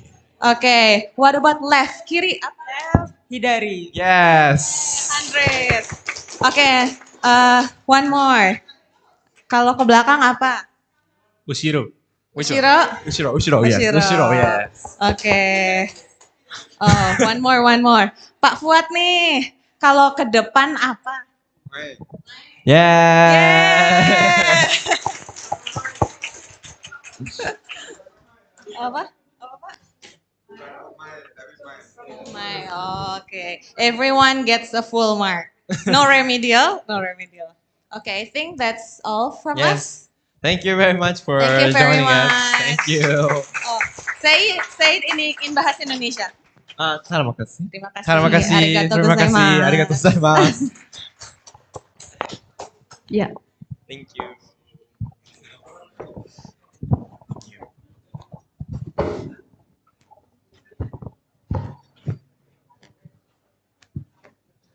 Now that we have refreshed our minds, and I suppose that every participant is not sleepy anymore.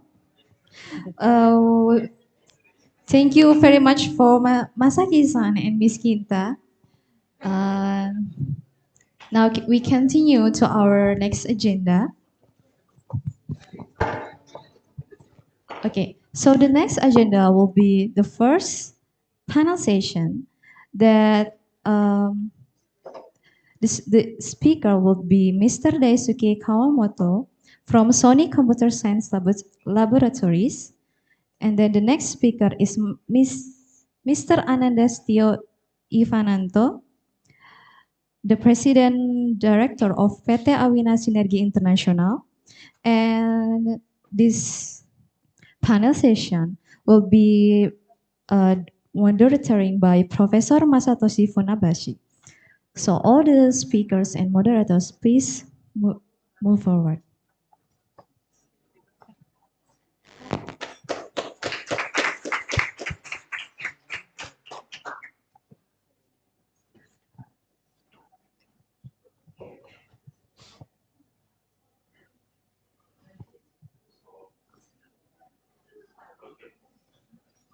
Is the mic on? Yes. Okay, so, right. So I feel I keep on dancing more, but we have to energize the society as well. So here is the first panel session on renewable energy.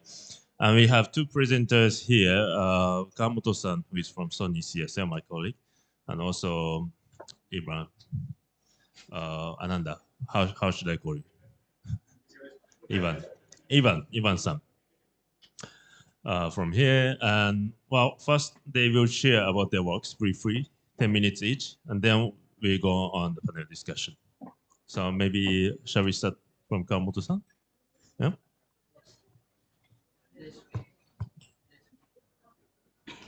You can present from your chair. Oh. That's why the screen is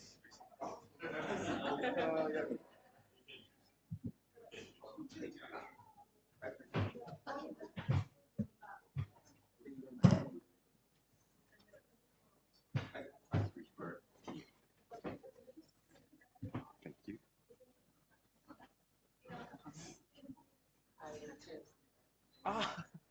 Thank you.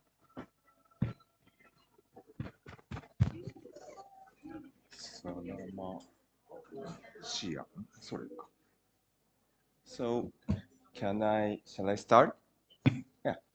Sarama Sore, is it right? Sarama Sore. Yeah, my name is, no.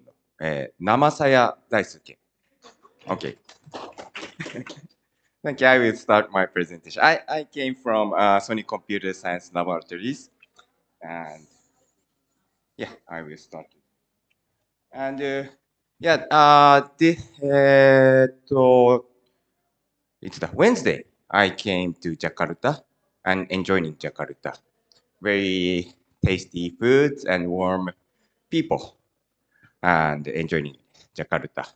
But and they are so kind for me. And sometimes I think they think I am a local people. How do you think? Sometimes people talk to me in Indonesia. But sorry, I'm learning Indonesian, but so far it's difficult for me to understand. So please speak slowly or please speak in English. It's very helpful. Anyway, I will start my presentation. And this picture was the picture I took yesterday in Chikini. And it was so impressive for me that because there is how to say, food truck or something in the road, and people are communicating in the front of the food truck. And this was very impressive because, how to say, we are making the same kind of things in Japan. We call energy card. That card can generate energy and store the energy, and you can mix something by electricity. But anyway, it's not only the card, but we think that could be a communication hub for some community. So for that point, this left side picture was very impressive for me. Okay. And yeah, now I am how to say, doing a research in the about the energy, especially for the renewable energy. And first, as I explained from the energy, and energy plays a vital role in sustaining our daily lives and supporting social functions. It can be considered as social common capital as well. Presently, our primary reliance is on fossil fuels as the main source of energy. However, this dependence raises concerns related to environmental impact and the finite nature of these resources.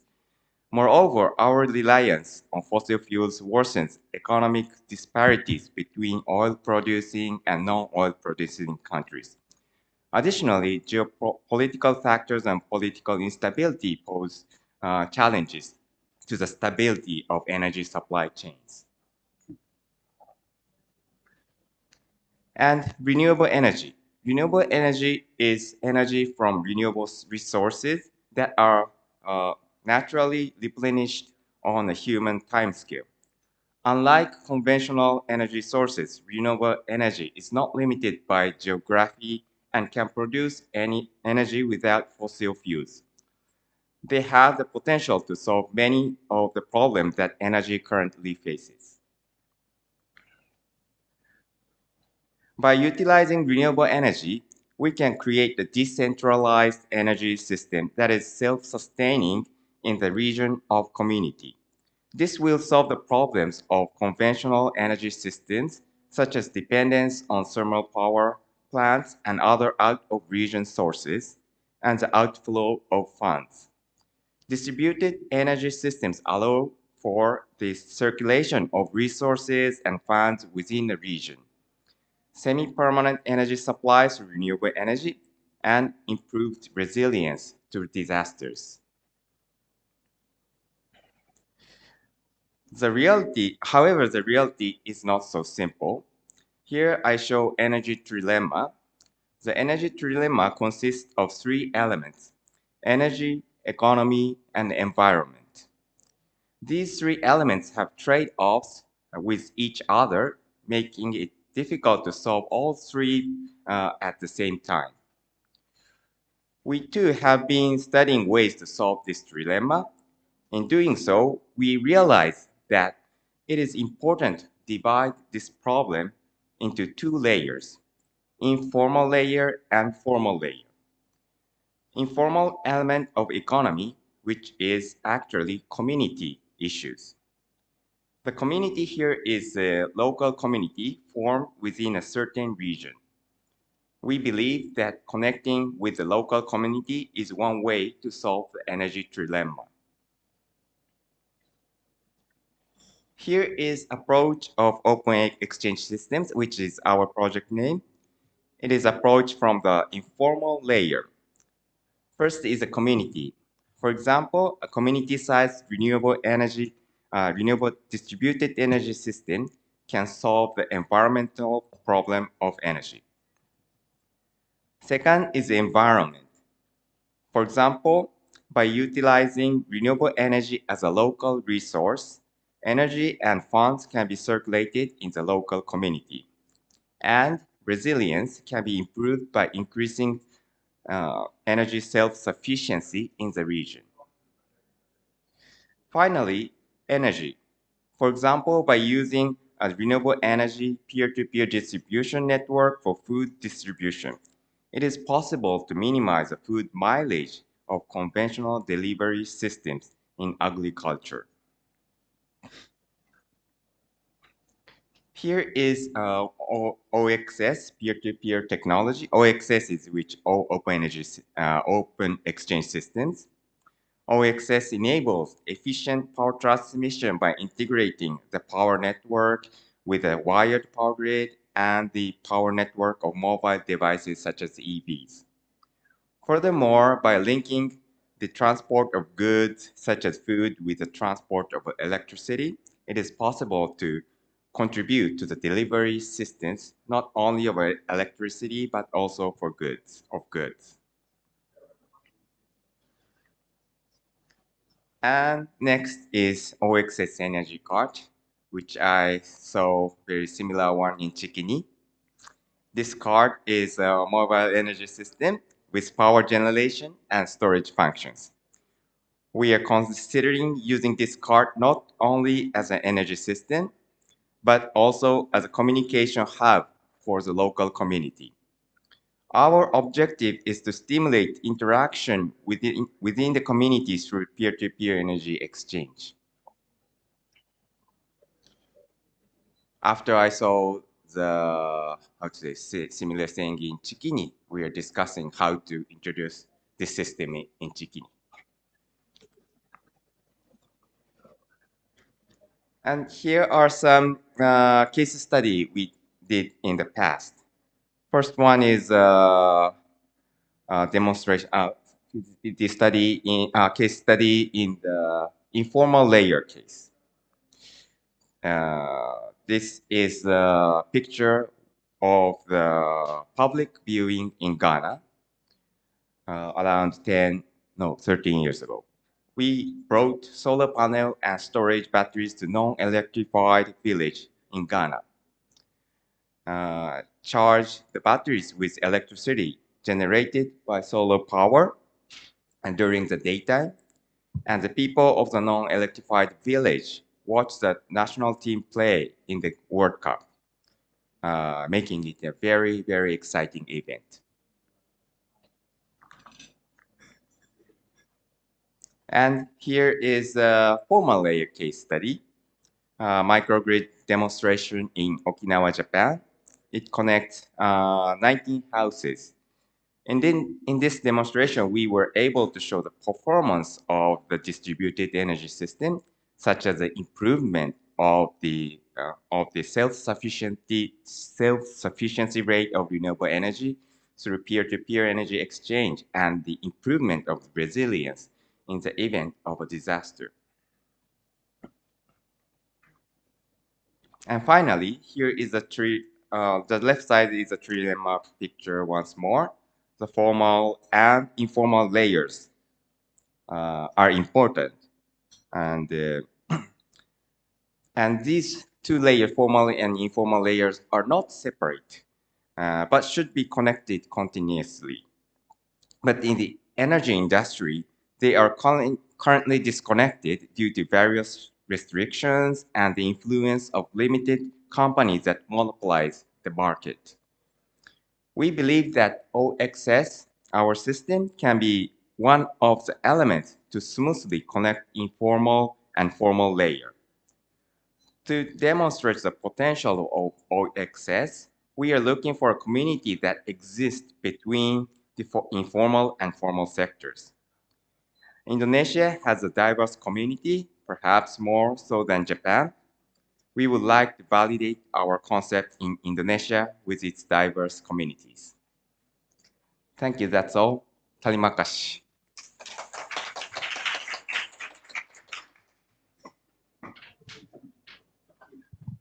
Thank you, Kamot-san. Shall we continue? Ivan-san. Yeah, please. All right. So, all right, can I have my slide, please? I would like to say Assalamualaikum warahmatullahi wabarakatuh. A very good afternoon for everyone. Konnichiwa. Thank you very much for University of Indonesia School of Strategy and Global Studies, Kyoto University, and also Uzawa Kokusai Gakkan for giving us the opportunity to speak here today.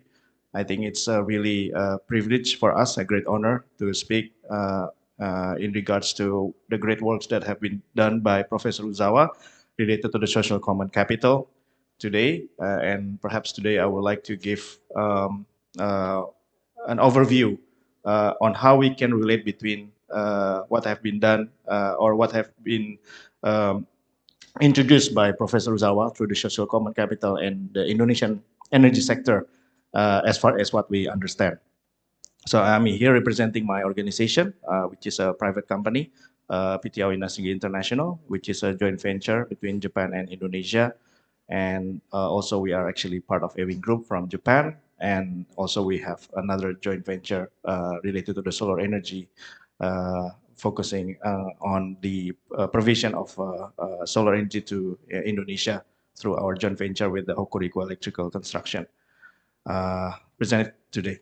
So can I go to the next slide, please? Oh, I can use this here. All right. So just a bit about ourselves, so you may understand more about what we do and what we are striving for. So our company, we have a vision to become a leading force in driving forward SDGs through supporting ESG investments in Southeast Asia. And hopefully with that, we can expand to Southeast Asia and East Africa. And we hope that we can become, to reach those vision, we hope to become asset management player and producer of sustainability-related solution and products, such as biomass fuels, agriculture products, and new protein sources. And along the way, we always strive to nurture new entrepreneurs that can run and that can perform this business, especially facing the vulnerability, uncertainty, complexity, and ambiguity. And we believe that we have a strength in terms of being a business matcher, to provide business matching between Indonesia and Japan. We have more than 13 years experience, and we work with also private institutions, governments, and also including universities. We have experience in running government-mandated research in Indonesia, such as from METI Japan and also from JICA. And so that's why we're able to perform feasibility studies, investment support, consulting services related to the renewable energy and carbon neutral as a whole. And another a bit of introduction about another company that we have. So recently we have established with a new company for the solar energy with Hokuriku Electrical Construction. And uniquely, this company was established in 1944. So it was actually established before the Indonesian independence. And we are very lucky to be partnered with them. And actually, it's their first ever expansion to outside of Japan. And they selected us to become their local partner in Indonesia. So we hope that we can provide reliable solar energy solution through this partnership with Hokuriku Electrical Construction. So yeah, basically we are the minority partner and Hokuriku have the majority shareholder. So they have the technology and vast experience in providing solar energy that we would like to bring to Indonesia. And we also have a partnership with about 15 to 20, at least 15 companies, especially Japanese companies in Indonesia, in which we call as the Indonesia-Japan Carbon Neutral Acceleration Team. And basically in here, we try to provide our support for solution providers related to the carbon neutral so that we can help them to bring them to the market. And for example, one of the programs that we have is how we can provide hydrogen to the new capital. And the way we try to provide hydrogen is we try to utilize, for example, from the waste, such as the organic waste from the plantation, like the empty fruit bunch, and also perhaps from plastic waste and other type of waste that we can convert into hydrogen. We hope to contribute on providing the ability to pursue a hydrogen society in Indonesia through this partnership. So coming into the main topic of today, related to the Professor Uzawa's social common capital theory. So as far as what we can understand, we see that Professor Uzawa is a social common capital theory is an economic framework that emphasizes the importance of sustainable development and the role of natural resources such as energy in promoting the social welfare. And we see that the theory recognizes that natural resources, which is very much abundant in Indonesia, including energy, as the main discussion of today in our panel, are essential for the economic growth and also the well-being. And we have to understand that they are finite and must be managed very carefully so that we can ensure the availability of this energy for the future generation. And trying to understand about this particular concept and see how we can understand this also from the perspective of the Indonesian situation at the moment. We can understand. In here, I would like to present that Indonesia, of course, with the growth of the economy, like recently we achieved 5.5% of economic growth. Our oil consumption is basically growing over the time, but our production actually is getting decreased. So there is a problem where the energy consumption is getting higher, but we have to import more and more oil to sustain the economy. So that's a big problem that we are facing now at the moment. So, basically the economy right now for the energy is supported still majority by the coal, 38%, and also the oil, 31.6%, and natural gas, 19.2%. So new and renewable energy only consists of 11.2% from all the total energy mix. However, as we maybe some of you understand, already understanding here, we have abundant amount of renewable energy. At least we have more than 648 gigawatts of potential for renewable energy in Indonesia, whereas now we actually only use about 80 gigawatts, 70 gigawatts. So we have more than enough of potential that we can utilize to sustain our economy. And yet we only use very less, still less, only 10.6 gigawatts so far. So yes, this is a further elaboration of the potential that we have in Indonesia, that only still 0.3% of the renewable energy being utilized. And as you can see in here, the potential spread quite vastly in different parts of Indonesia for hydropower, for solar, wind, ocean, and geothermal. And so actually we can see that if we can utilize these enormous resources of renewable energy power, actually there's an ability for us to create new industries in actually even outside of the majority populated island in Java, utilizing this renewable energy so that we can establish new industry, and we can somehow understand that nowadays, especially the high value add industry, they would like to use the energy coming from the renewable energy rather than the fossil fuel. So this is actually, we are in the turning point in history, whether we can harness these potentials so that we can create new industries. And as you can see, the net zero emission in accordance to the energy security, basically there's already a plan from the Indonesian government to retire the coal-fired power plant, and we try to accelerate the new renewable energy and try to introduce energy efficient technology and encouraging electric vehicle and how to implement the smart grid. And as you can see in the bit, although a bit small, apologize for that. We see that solar energy actually plays a very significant role to become the backbone of this energy transition, which we hope that it can happen very soon from now. And as you can see, what we are really looking for is the decreasing of the levelized cost of energy, or LCOE. So we really hope that, and I believe that Japan have a very, very significant role in this to bring affordable technology for the renewable energy and clean energy to Indonesia, so that we can harness this potential and then we can grow the economy with these new energy resources in such an affordable way as much as possible. However, I also need to convey a bit of a sad reality that we are facing right now, that for Indonesia, the levelized cost of energy, still the cheapest is coal. Whereas actually when we try to find other countries in the world, such as even in Latin America or even China or Turkey, for example, they're actually able to achieve the levelized cost of energy for the onshore and offshore wind and solar actually can be cheaper than coal. So this is actually the biggest homework that we are experiencing at the moment. So why is it actually difficult to make the LCOE for the renewable energy lower than coal? Well, the fact of the matter is that Indonesia is still abundant in terms of coal resources. We have 24.9 billion tons of reserve, and we only consume less than 200 million tons of coal every year. So it's like taken for granted. We have so much of coal. Why don't we use it? And it's cheap anyways. So this is still the mentality. And infrastructure and technology, we don't have yet an effective and efficient supply chain for cheap and renewable energy such as wind and solar. Like most of the technology, we still need to import from outside.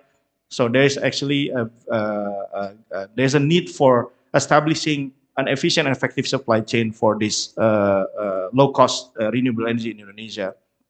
And another sad fact about Indonesia right now is that Indonesia still provides about 5.15 billion US dollar for fossil fuel, whereas for renewable energy, it's a lot less than that. So that is the budgetary policy that we have at the moment. And there's also a problem related to the grid integration and intermittency. And basically, carbon intensity is not yet mandated by the government. And that's why, although we know that there are some companies now trying to pressurize the state-owned utility company, especially from the large IT companies like Google, Facebook, and something like that, they want to make sure that they're able to use the electricity from the clean energy. So that's why they demand the utility company to show how much carbon intensity that they have. So, and this is actually ongoing at the moment. And we have to also understand the reality in Indonesia where by law, the state have control over the natural resources. and to be used for the people welfare. So that's why the electricity only distributed and produced by produced a majority by a state-owned company called the PLN, the Perusahaan Listrik Negara, or the state-owned electricity company. So that's why one company have to manage 80 million customer that have to run 70 gigawatts of power. So you can imagine the difficulty of such a large organization to make the transition, because they are, big organization. So sometimes it's not easy for them to move around. So a bit elaboration related to the subsidy. So that's why we can understand in here that 94% allocated on average to support coal, oil and gas, and fossil fuel based electricity, and only 1% allocated to renewable energy. So you can see the disparity that we have right now in terms of the budgetary support for the renewable energy.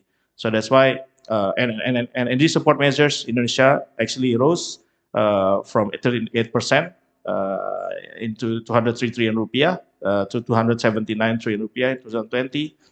And that's why the fossil fuel incentive also increased because of this growth of demand of the electricity. So you can imagine with the growth of the economy, 5.5% per year, and with the additional population, about 3 million people, the subsidy will go higher and higher, right? So that's the reality that we're facing now. And when it comes to converting from fossil to green energy, in total, we need about 243 billion US dollar. And this is something that is in works. For example, in G20 last year, we tried to get 20 billion US dollar for funding the transition, but this is actually only 10% that we actually need in total to make this transition. So that's why encouraging the international players, especially from the G7 countries, to contribute on reducing the carbon emission reduction to come to a country like Indonesia, where we have the growth, is a very significant topic. So that's why the president of Indonesia, Joko Widodo, participated in the last G7 in Hiroshima just a few weeks ago. So yes, that's why we believe that there is a big potential for collaboration between Indonesia and Japan. And uniquely, actually, Prime Minister Kishida and Joko Widodo actually met. I think one of their first meeting is in 2014 in August, just before the President Jokowi was elected as the president.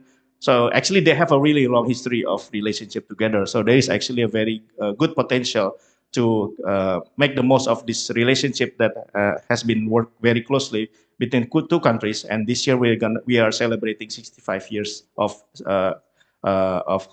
diplomatic relationship between Indonesia and Japan, and 50 years of ASEAN and Japan. And the Prime Minister, the Emperor Naruhito also came to Indonesia for 1 week, which is the first visit for the Emperor. So I think this is a very good time for Japan to do a lot of collaboration for reducing the carbon emission reduction in energy sector like hydrogen, fuel ammonia, carbon recycling, CCS, CUS, and etc. And which one of the commitment was signed actually in 2022 January. So we are yet to see the implementation of this. So we hope that the rollout of this cooperation will be coming very soon. Although we have to with this positive things going on, we still face a reality where sometimes the fund that came to this developed country sometimes is not being well used to the right projects for the climate change. So that's why strong governance on how to manage these funds is very much still a necessity even in the future. And that's why, in conclusion, I believe that what I understand, Uzawa Sensei, social common capital provides a great network, a framework that is highly relevant for the trajectory of the Indonesian growth from now, and it's also important for not exacerbating the Earth climate. And we believe that Indonesia possesses abundant renewable energy resources, yet not well utilized, and to drive this energy transition from fossil to non-fossil because of the technical and regulatory challenges. So that's why this kind of dialogue, this kind of meeting today that we have, I think is very important, so that we can know the key challenges of what is actually going on, and what we can do, and what kind of concrete actions, even if it's from a small project that we can do from a small community, like what presented by the previous speaker today, I think is very important to show that what is actually working.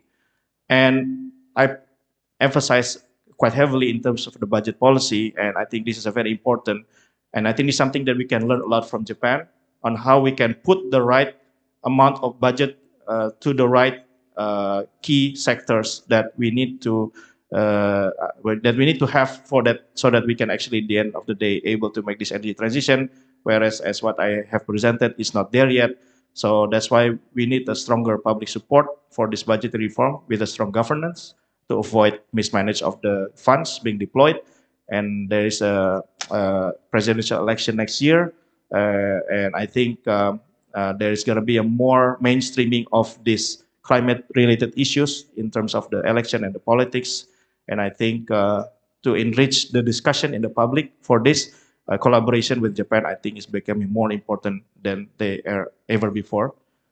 So, and I just want to show this picture today. Before we ate lunch today, yesterday, there are so many things that Japan can do for Indonesia, and one of the example is that even there is such an infrastructure like this we found just nearby this building is still in this kind of situation.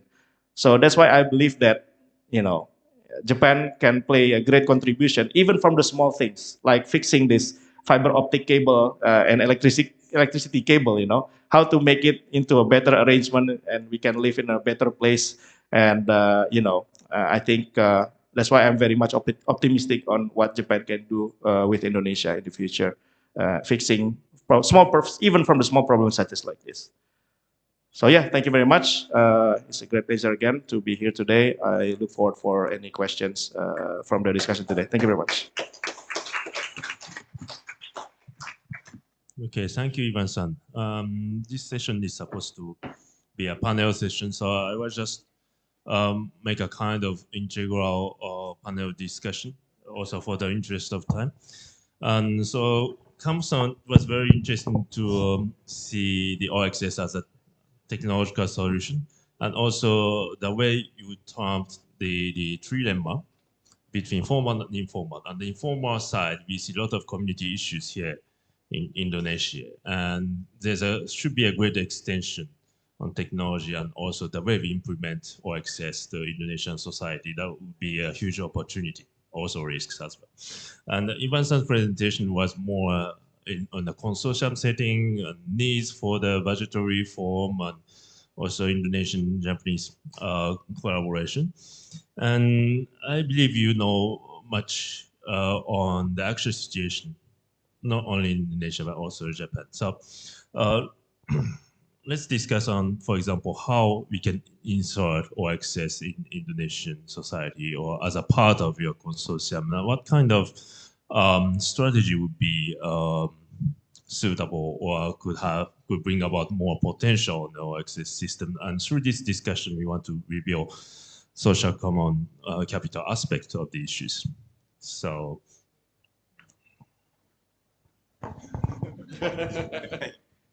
Any idea of bringing in the access? So we have tried to install this system. At first, we have started from Japan, very bottom-up system, and but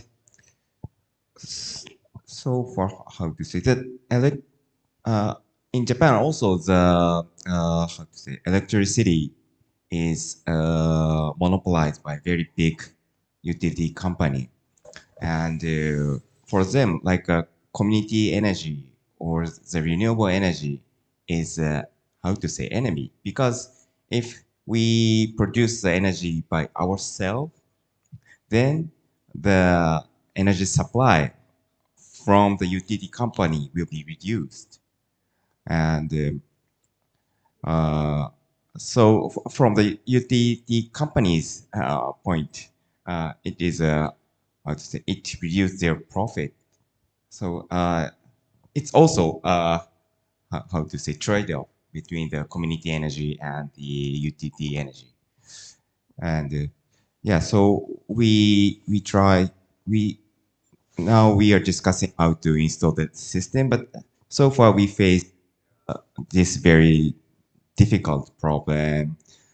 But we think that the connection between the formal or informal, or the connection between the utility and community, is very important factor.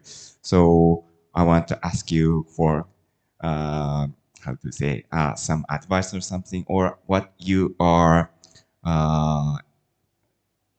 what なんだろう経験ってなんだ経験 experience of you. It will be very helpful for us.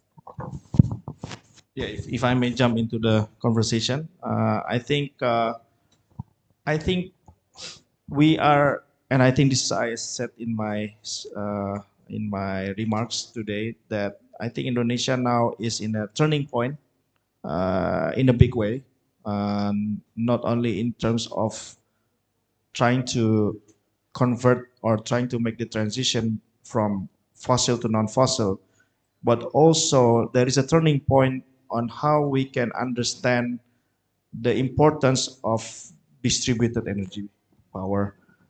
And because, and Funabali-san Sensei also said in his presentation that Indonesia consists of these small, many islands, 17,000 islands.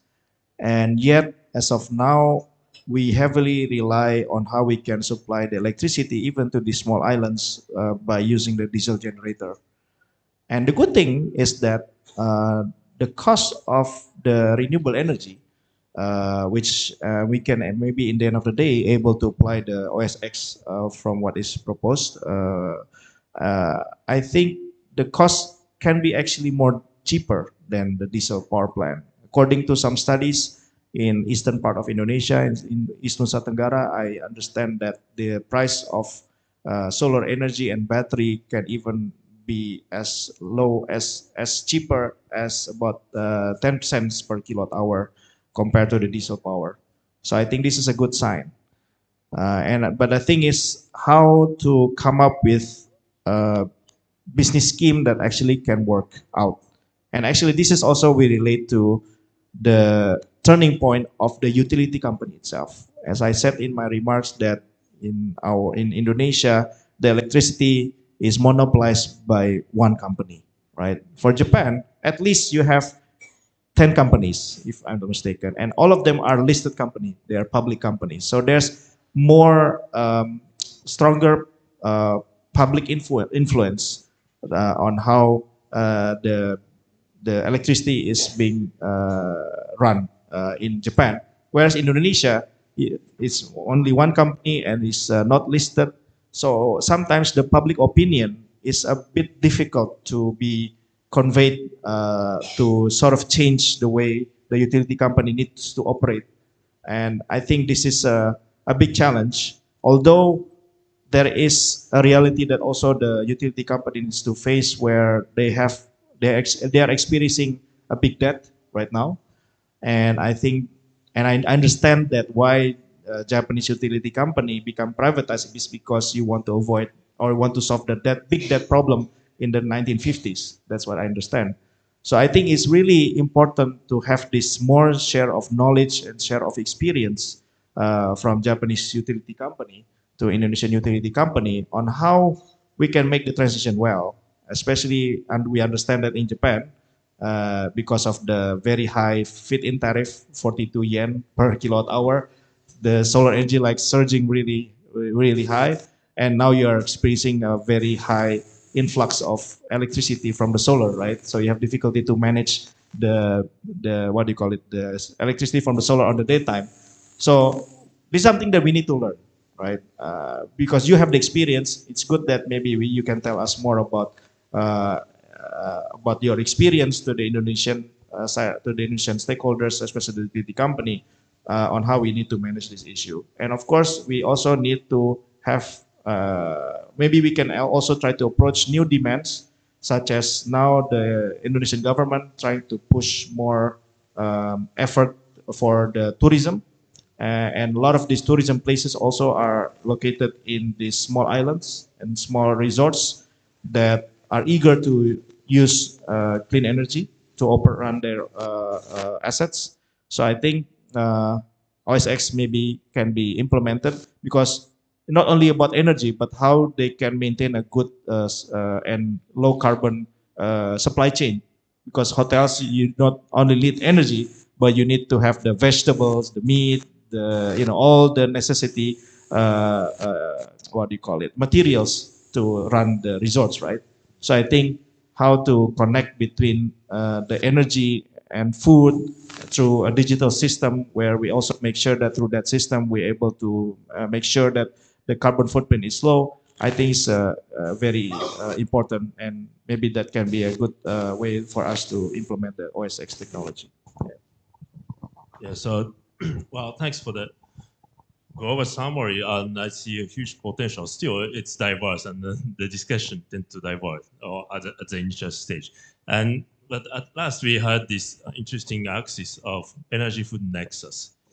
And OXS had just, renewed last year from open energy system to open exchange systems, which implies that we do not only exchange energy, but also other commodities like food. And maybe that will be a clue for the initial POC. And in Kamoto-san's last slide, there was some, primitive ideas on the social implementation at the proof of concept level, like in a high-end resort or eco village, or bringing in Riaka in Chikini and making some noise with the communities, or other distant off-grid area. So is there any concrete possibility based on such food energy nexus based on OXS scenario? Is there any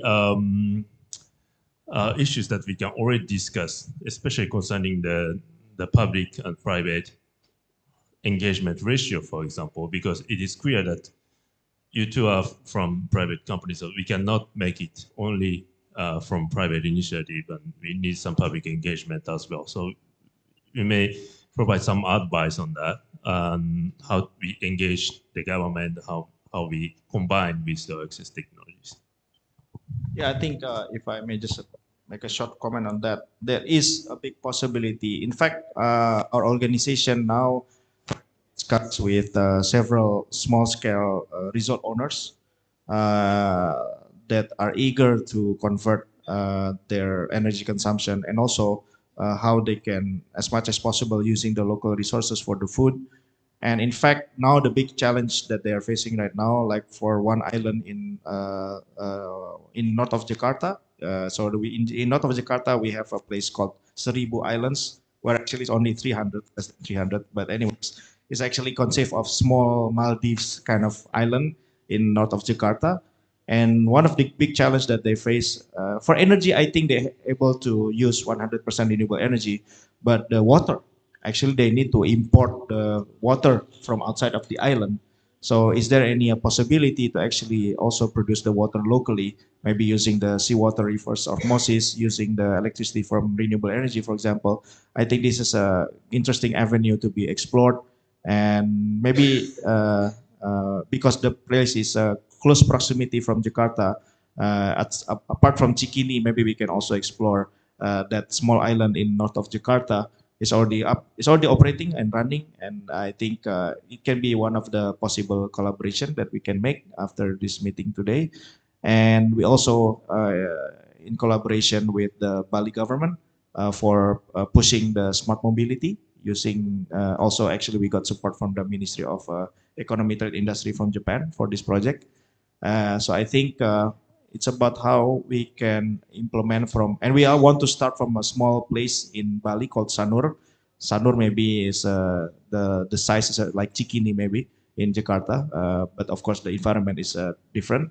So maybe we can try to see the possible collaboration also in a dense populated tourism area on to see how we can reduce the carbon footprint together using our possible solutions to that place, to those places. Yeah. So what do you think, Kamoto-san? So yeah, so at first, Indonesia has many remote islands, so I expected that And the government say that they are trying to electrify all over the Indonesia. But I heard that still some or many islands are not electrified yet. So there might be some problem to electrify these areas, and if the OXS could solve such kind of problem, include water problem, it will be one of the solution. So, how can I?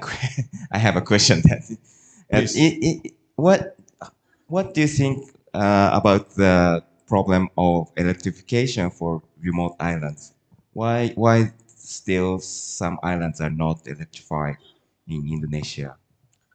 I think this is one way to answer that question is because we have to face the reality where only one company have to supply electricity to all over the nation, right? And I think in reality, it is difficult to do so. So that's why this is something that is still ongoing conversation that we have with the utility company, that in some places there are places where actually we cannot wait that long until the utility company can bring electricity to those places. So that's why I think it's important for us to find a possible location so that we can implement this what they call it, the energy supply using the renewable energy.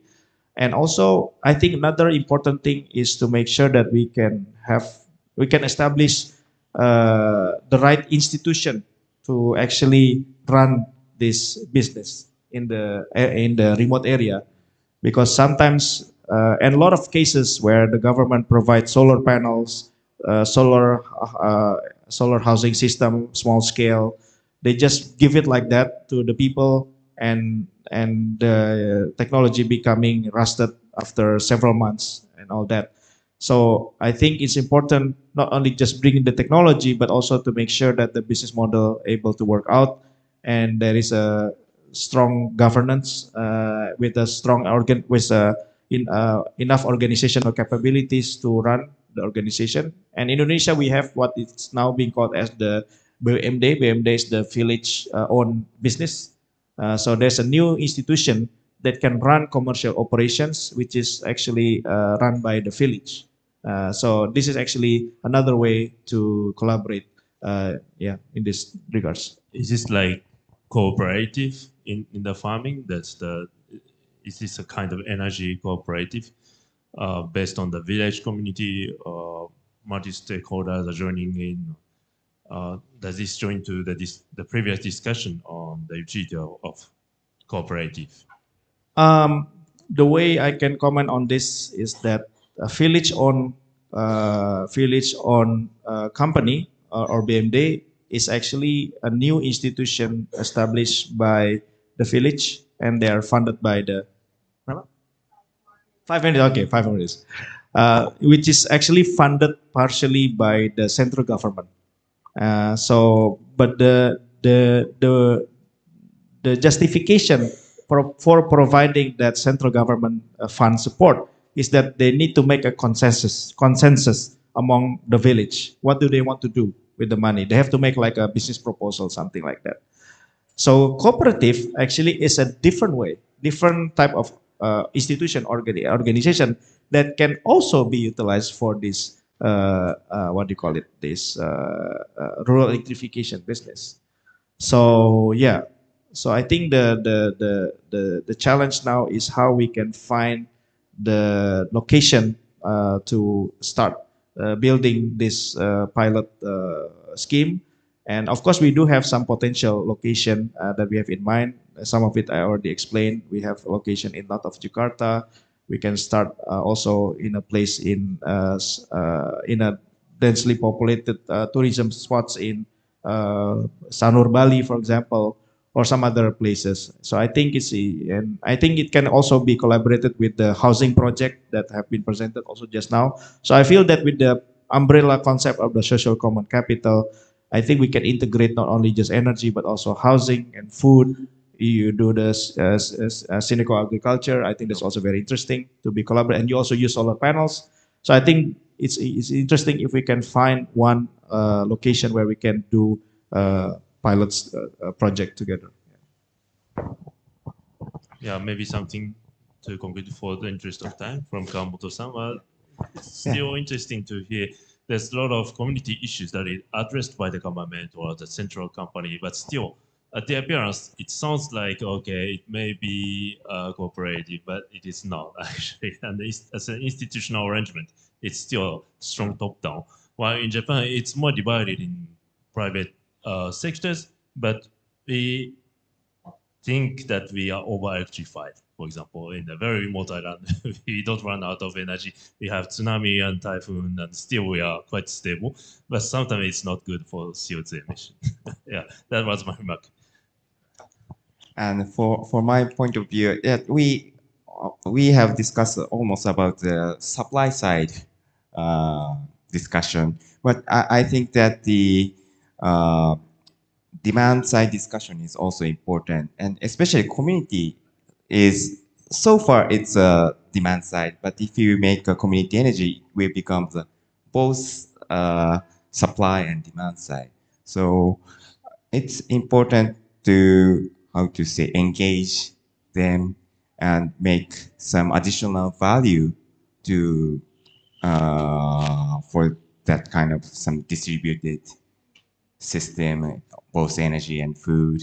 So I think we are calling behavior change or yeah behavioral change, and not only the technology but behavioral change should be very important factor to install renewable energy or distributed energy systems. And we are now trying to navigate the people or consumers to engage to use more sustainable energy. Very short comment to perhaps also to close this discussion from myself. I agree with Kamoto-san about the importance of understanding the demand side. And in fact, this is a big homework also from the state-owned utility company, because they're not fully digitalized yet in terms of understanding the real-time demand. So that's why there's a difficulty for them to determine what is actually the right quota for them to establish, that they need to decide so that renewable energy can come into the grid. So that's another topic that we can discuss for hours. But in the end, I strongly would like to encourage my Japanese colleagues. I also discussed with your colleague also, Jinu-san from Sony CLS. I think it's important for us to at least try to start from small thing, start working together. For example, we can help even one one SME, for example. They are now heavily using renewable fossil energy, for example. Let's help them to somehow convert their energy into renewable energy, and we can have this as a a pilot project, and then we can replicate this. And I think the market is so huge for those kind of potential in Indonesia. So this is what I really hope that we can do after this discussion today on how we can help these small users of energy so that they can make the transition together. Thank you very much. Yes, thank all the speakers. And I hope it will bring much light on the future of Indonesia and Japan. And, yeah, and I believe it could be termed as a democratization of energy. So not only involve people, but make them an active actor, producer that would talk by themselves about the use of energy and the way they produce energy.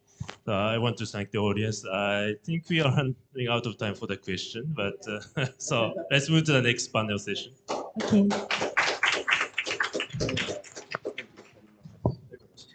Thank you very much for all the distinguished speakers and our moderator for valuable insights during the interactive session. Now, before we continue, I would like to inform all the audience that you can take all the coffee breaks that are provided in the back of the room. Thank you. So now we proceed to the next agenda. I would like to share our next agenda is the second panel session.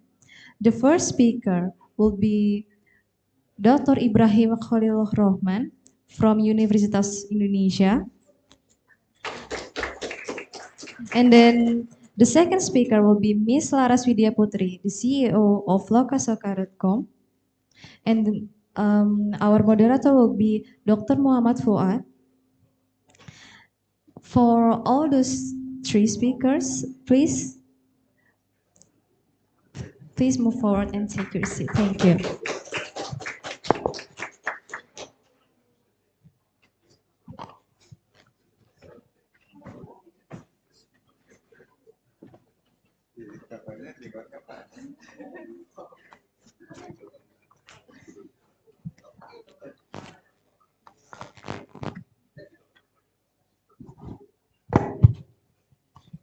Okay, good afternoon, everybody.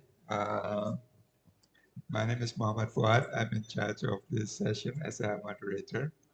And we have as our speakers Mbak Laras Widyapuri. She's the CEO of lokasoka.com, which, as far as I understand, is an online platform to help small companies producing gifts and souvenirs to market their products. And Mbak Laras is a graduate of the Institute of Bogor Bogor Agriculture Institute. And it seems to me she has extensive experience as an entrepreneur. And our second speaker is Pak Ibrahim Khalilur Rahman. He teaches in the University of Indonesia, but he also has extensive activities as also businessman. Yeah. Please correct me if I'm wrong. And he also has done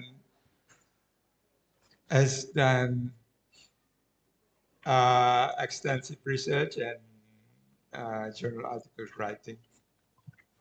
And he has his education. I think his PhD is from the Chalmers University of Technology, which is in Sweden.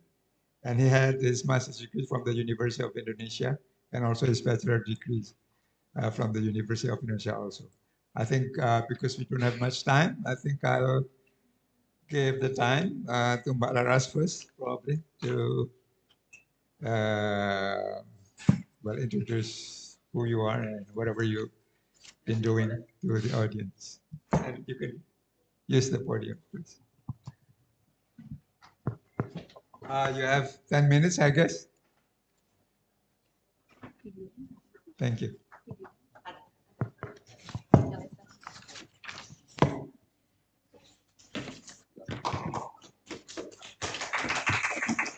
Thank you. Selamat sore, konnichiwa. Thank you so much in advance for University of Indonesia, Kyoto University, and also Uzawa Kokusai Gakkan. I'm Laras Widya Putri, as CEO of lokasoka.com. It's an honor for me to share actually our business practice for around 7 years backwards. It's still so young, but I think it's important to share the story of how maybe it's amazing for me to know that the Japanese guests really like to stroll around a small alley. The same hobby of me to stroll around a small alley in Jakarta and all around Indonesia. So basically, maybe I would like first to share the video because it will be more clear for you to learn about what we are doing in Lokasoka and how from the small alley, maybe in Bandung Regency, the home-based businesses could export their products to like 13 countries all over the world. So maybe enjoy the video. please.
I'm feeling grateful that today it's easier for us as women entrepreneur to have access to non-gender bias financing.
Okay, so maybe to clarify, previously, thank you.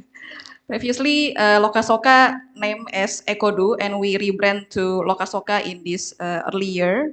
And before we started, actually, I think that the terms of shared economy itself really close with ekonomi gotong royong in bahasa Indonesia. And actually, this is the terms that maybe attract several researchers from like Cambridge, ADB, and even like UN to really cover our what we do in Lokasoka or Ekodu, and how small opportunity for the home-based businesses could leverage their business to leverage further.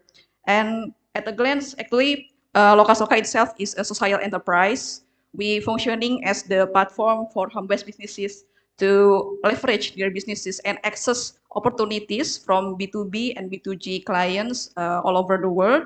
And for informal citizen or maybe like communities, like I said, like this, we have, if you can see in the right side of you, is Ibu Arjun. Ibu Arjun is housewives, but she has hobby of tailoring, and she only have actually formerly only just one sewing machine, but then orders come to her from our platform, and she could onboard a new team, like maybe six tailors who become her teammate to make orders for big clients like B2B or B2G, big brands from not only from Indonesia but also globally. And the home-based businesses like Ibu Arjun don't need to pay anything to access the market. Actually, in Lokasoka itself, we have around 50 million inquiries every year that comes to the home-based businesses like Ibu Arjun. And then not only that, we also providing the access to home-based businesses of the financial opportunity. For example, like when in the pandemic, we have orders from Jakarta Fair Factor Agency. As we know that if we get order from big institution, they will pay the order after delivered, and it will be difficult for home-based businesses like Ibu Arjun to start the production without down payment. At first, we tried to approach local banks, but actually they deny us. But then one institution that believe us actually not from Indonesia, but from US and Australia.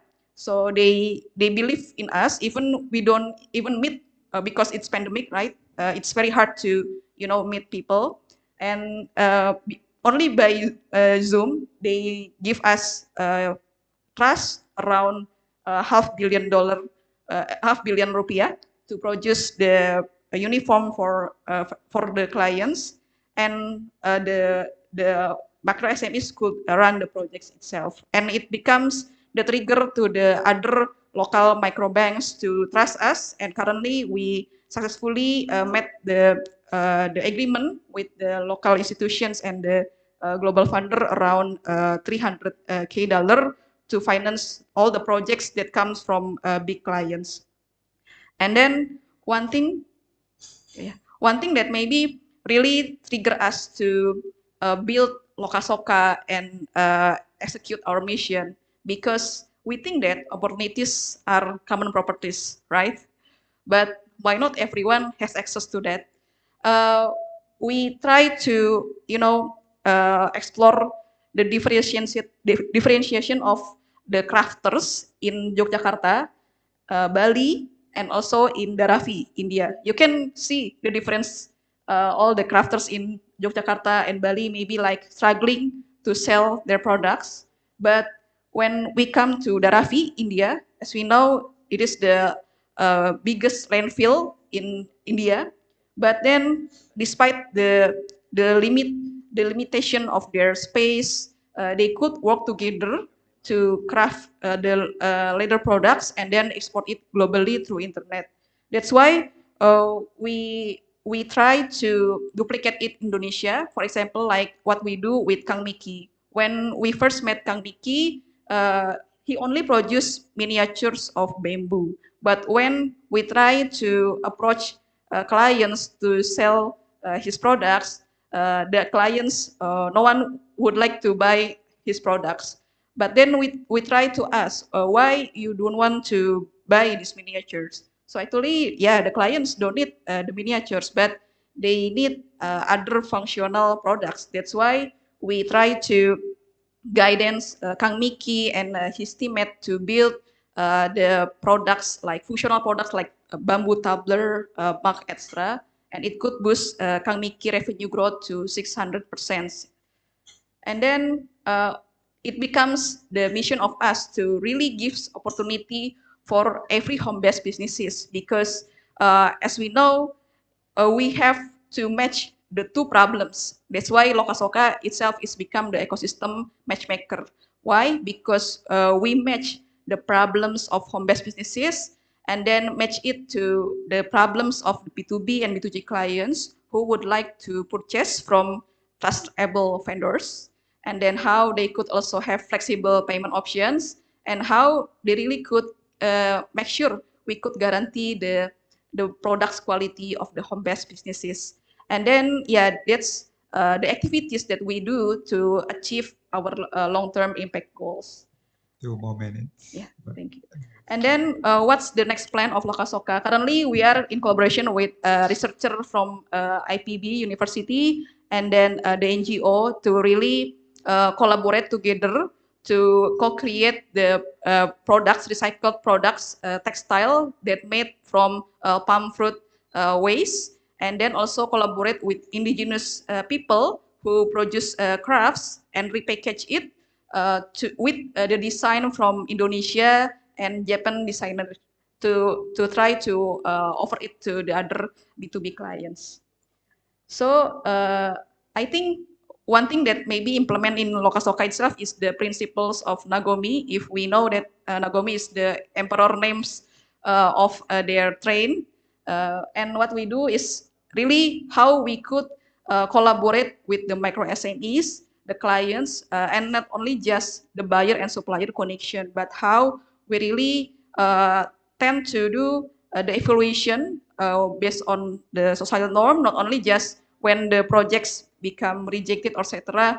we will get angry to them. Not kind of like that, but we gradually visit the micro SMEs in the terms of the product standard, product quality, and how we help them to redesign their products, and how they need to improve their communications, their communication to the buyers. So that's what we do in Lokasoka. Arigato gozaimasu. We hope we could collaborate and co-create together. Thank you. Thank you very much, Malaras. And I think I'll directly give the next turn to Pak Ibrahim, please. And you have 10 to 15 minutes at most. Okay, thank you very much. Thank you very much. Good afternoon, everyone. Assalamualaikum warahmatullahi wabarakatuh. It is such a pleasure for me to be here and to have this opportunity. It's also a very rare occasion for me as a macroeconomist to be surrounded by energy enthusiasts, by architects, Professor Elisa, Professor Okabe. I learned a lot with the whole examples of down-to-earth analysis, down-to-earth presentation that touch upon the real problem of citizens. So now I'm bringing you a bit higher with kind of helicopter view, like, policy perspective on what's going on in Indonesia's digitalization to answer who has get the benefit from digitalization in Indonesia, what are the remaining challenges. Talking about social common capital, we also realize that, as mentioned already by all professors here, that social common capital should encourage people to have or to achieve better quality of life. Yeah? And that should also touch upon digital infrastructure. As now digital infrastructure has been becoming daily needs for everybody, then we have to understand who is already benefiting from all the development and who are still left behind. So if we look into the snapshot that is exposed by us in Indonesia, it seems like Indonesia is always, the great benefiter of all digitalization. We have really big size of e-commerce. We have, unbelievable demand, which is always growing, and it's always growing as much as you can expect, and more than other countries in Asian countries. But then, of course, the question is where the benefits has been led to. Who will be enjoying the benefit? Yeah, talking about social common capital framework. Who is actually in the ladder of taking advantage of the whole digitalization, and who are left behind?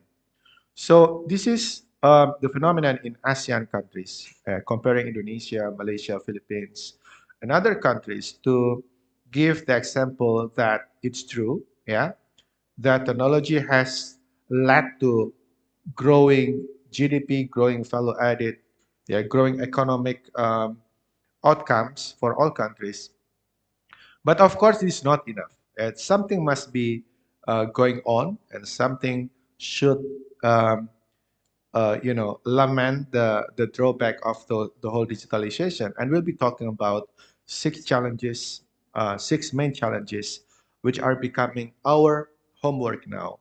The first one is talking about digital divide. So if you are living in Jakarta, me, myself, Pa Ivan, all people here who are always surrounded by high-speed internet, high-speed connectivity, we don't have any problem to be online 24 hours.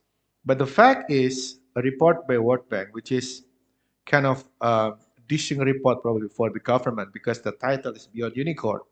Government is always talking about unicorn, unicorn, unicorn, unicorn, and that World Bank came with the title Beyond Unicorn, just to scrutinize what is going on really. And we can see here that despite all the I cannot see the laser, but despite all the good result that we already had, the gap is unavoided. The gap between urban and rural is still huge, limiting the possibilities for the rural population to get benefit of digitalization. And then if we compare any type of digital artifacts, digital technologies, we can see the stark contrast between region in Indonesia, in Java and in outside of Java. Probably some of you question, but there are some kind of green performance in Kalimantan and even in Papua. And this is interesting probably for architect or for sociologists, for anthropologists, that the growing of digitalization in Indonesia is driven either by Java area or Javanese population, and all rich oil provinces. So East Kalimantan and Papua are all provinces which endowed by greater density of mining and oil industry, allowing them to be at the top level of the pyramid of income. But if you ask them who are they, again, they are Japanese people traveling to Kalimantan to work or to Freeport to work. So that's the homework of our digitalizations that to allow us getting the benefit of all good story of the digital adoption in Indonesia. And then if we ask the people what are the reasons for them not to be connected, some of them are still supported by the reason that connectivity is still very expensive and it will inhibit the potential that can be obtained by the growing digitalization. So people in Papua, people in Nusa Tenggara, Maluku, some part of Sulawesi and Kalimantan are still thinking that connection is still very expensive. And how can we be getting benefit if the basic connection is still obstacles for them to catch up the gap compared to other provinces? And despite that, again, if in Jakarta, I don't see any problem to show that the connection is in Jakarta is as fast as in New York and in Tokyo. But if you take the average connection rate, as average speed of connection, Indonesia is actually in way below quality compared to other ASEAN countries in terms of the quality of broadband connection. And that is shown here that even countries like Cambodia is still higher with regards to the connection quality denoted by speed of the internet connection. And then moving towards SME, and this is very interesting that this session is also featuring enthusiasts, SME enthusiasts.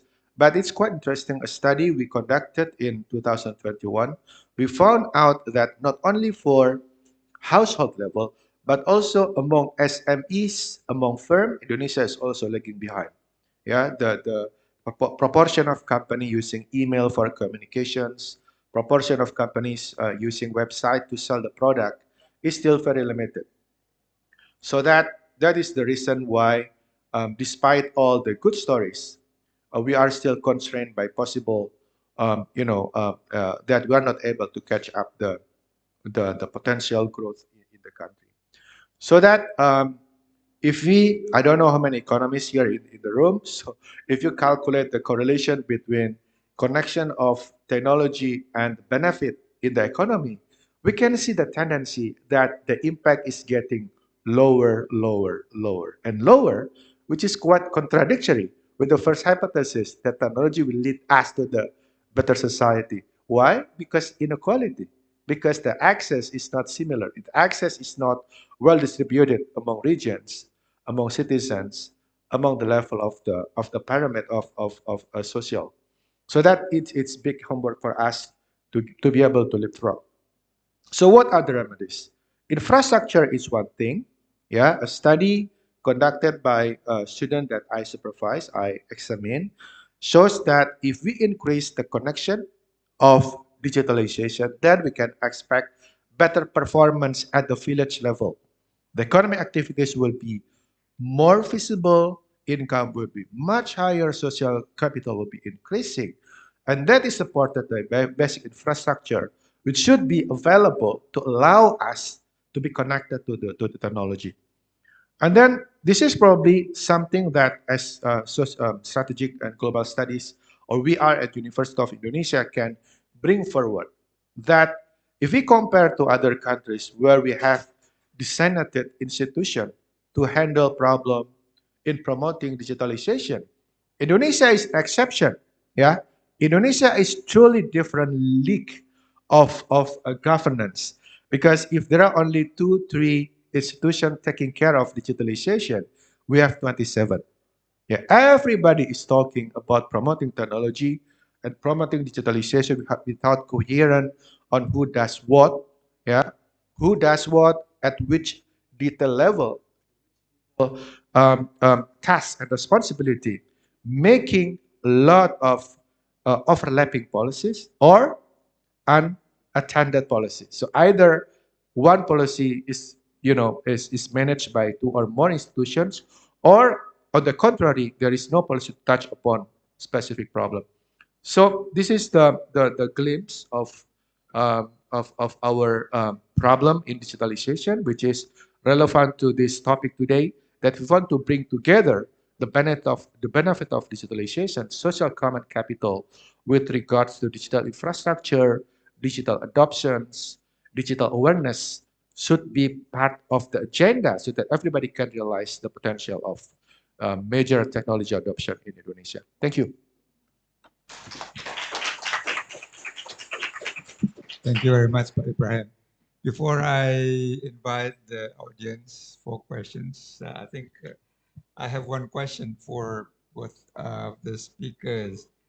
Both of you are interested in microeconomics, as far as I understand, but probably Pak Ibrahim is more as a researcher, and Mbak Laras is as a practitioner. My question, I guess, is what made you interested in microeconomics? As far as I know, University of Indonesia has, big thinkers for macroeconomics, but what made you interested in microeconomics? And also, Mbak Laras, what brought you to the practice of trying to help practitioners in microeconomics? Thank you. Yeah, I will start. I offer Mbak Laras as ladies first, but she refused. Why macroeconomics? Macroeconomics will disguise people as if I'm smart, but I'm not. So microeconomics tend to speak the whole universe, yeah, with the all theories of inflation, interest rate, employment, GDP, and stuff, as if he's smart, but he's not. So I'm happy to say that it will lead us to see the granular picture of the economy, so that we can give a bit of glimpse on what should be done and what should be fixed if we see problems, a variety of problems ranging from macro financing, social problem, economic problem, unemployment, energy, and stuff. So it seems like we can talk to any type of people with different background, and that's why economics lead us to be enabler in the discussion.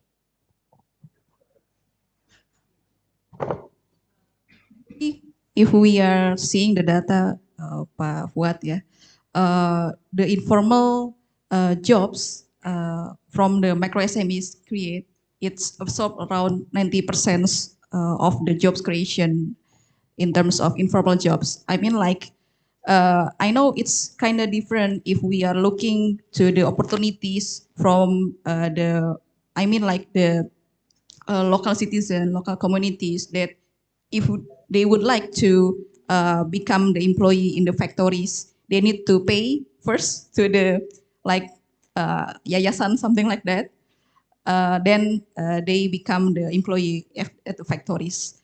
And if they would like to open informal business, they need to rent the stores around starting from $1,000 every year to $3,000 every year. So it becomes the gap of opportunities for the local citizen, and it becomes the real problems we have, because as we know that in the pandemic, all the micro SMEs need to lay off the employees, something like that, and then even the former employee don't have access to how to sell things and something like that, and the main problems, the real problems that appear not only just in the remote area of Indonesia, but even in the a large city like Bekasi.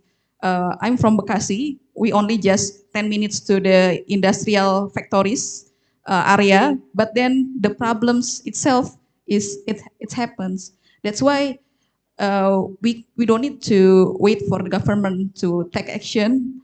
That's why it's really interests us to make Lokasoka itself. Now, let me invite questions from the audience. Probably some of you might have some questions.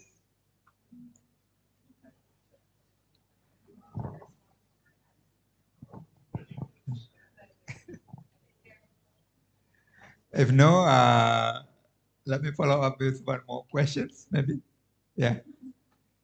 Well, from the presentations that I've heard today, from beginning until now, my sense is that we've been talking about ways of connecting, the mainstream economy of the world, actually, which is dominated by the multinational corporations, by the big corporations, and the economy of the marginal people. So I guess my question is how, Ibrahim and also Balaras, you understand what you are doing will be helping in trying to find these connections between the mainstream economy of the sort of the capitalist big economies and the economies of the people. Thank you very much. So maybe it becomes the snowball effect, but I mean like when the marginal people like Ibu Arjun, like I said before, when she got order from big companies and then she could onboard a new team, although it's just informal jobs of tailoring, and then the team and herself could afford a better children education. And then even if we are talking about micro SMEs, it's not about how they could buy new house, but about how they could have decent income, how they could buy better food for their families, and how they could really have the imagine of the future of their children, something like that. And it becomes the snowball effect for them to have big vision of how they could really have access to the opportunities that maybe they couldn't do digital marketing. But because Lokasoka helped them, we could access the data of the inquiries to them and something like that. So it's the snowball effect itself. And do you also make a lot of money by doing what you're doing? Actually, I take my salary, but I didn't take any profit until now because it will be like we make it came back to the how we could empower the micro SMEs with new products, new innovation, something like that. Thank you, Pak Fuad. I think I have learned economics for almost 10 years now and more. And today I learned from Professor Funabashi, Professor Elisa, Professor Okabe, something which is, I don't know, I didn't question myself when I took economics course, which is commoning or common, because in economics, we either be exposed with public or private. The middle ground has never been discussed in thorough way, such a way that community can understand. There is in-between area.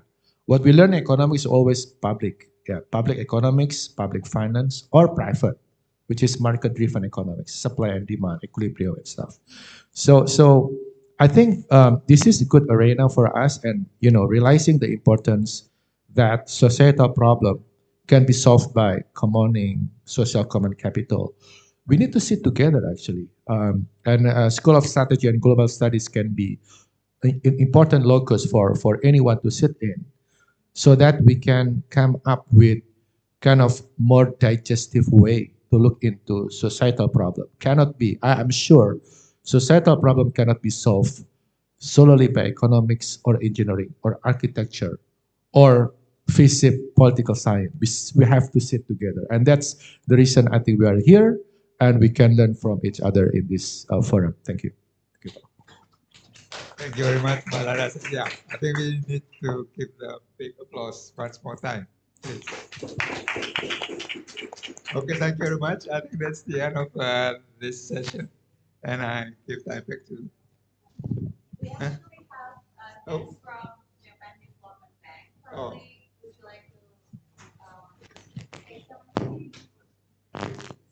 Okay, please.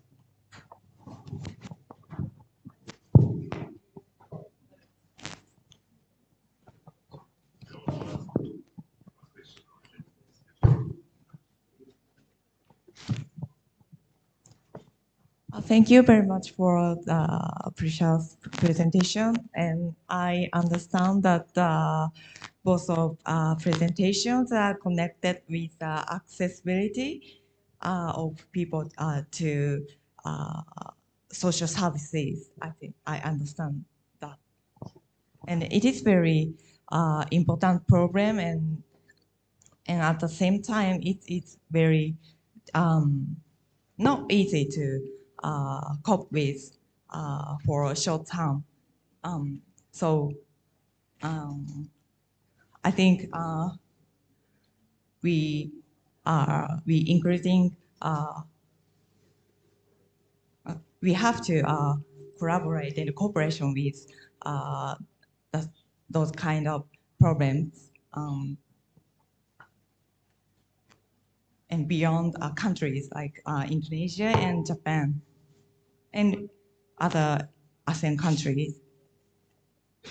So I hope the relationship between us will keep on going.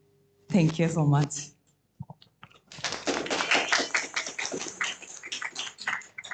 Thank you again, Alaras and Pak Ibrahim. Thank you very much. I just wanted to join for the final comment on this session. I put it here because it's nicer. It was interesting to hear that those who studied economics for 10 years didn't think about, private, public, fuzzy margin area. And all right. And Lokasoka, it's very interesting to see to support the community in such a way that is similar to e-commerce. But I also felt like if we call it e-commerce, you may feel a bit uncomfortable because e-commerce could mean some other foreign companies just invade the national market and selling things and destroy the local businesses actually. So if you distinguish yourself from the global e-commerce superpower, what would be the dimension? What would be the aspect? Maybe the community things, or related to more on the poverty, or maybe public sector's insurance could take place in substantial support. I just wanted to elaborate lastly on this point. Thank you for the question, Professor. So actually, one thing that interesting for us in Lokasoka itself is we are not aiming to be the next unicorn, Pak. So we are not aiming to be the next unicorn, because when we are aiming to be the next unicorn, the goals will be, for the profit itself, for the profit of us, for the money for us.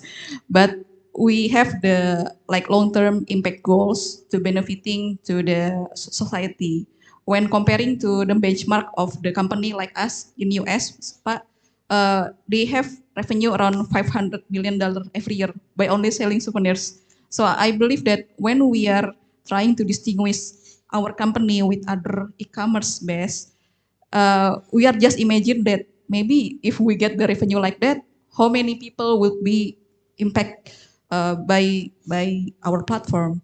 But then we also really need to distinguish our business process from the regular e-commerce, because the micro SMEs don't need digital literacy to create keywords optimization, SEO, digital marketing, something like that. But we also need to rethinking how they could become longer in the business, because they are become older, but they have children to continue their business as well. But maybe in terms of other field in terms of maybe digital literacy and something like that.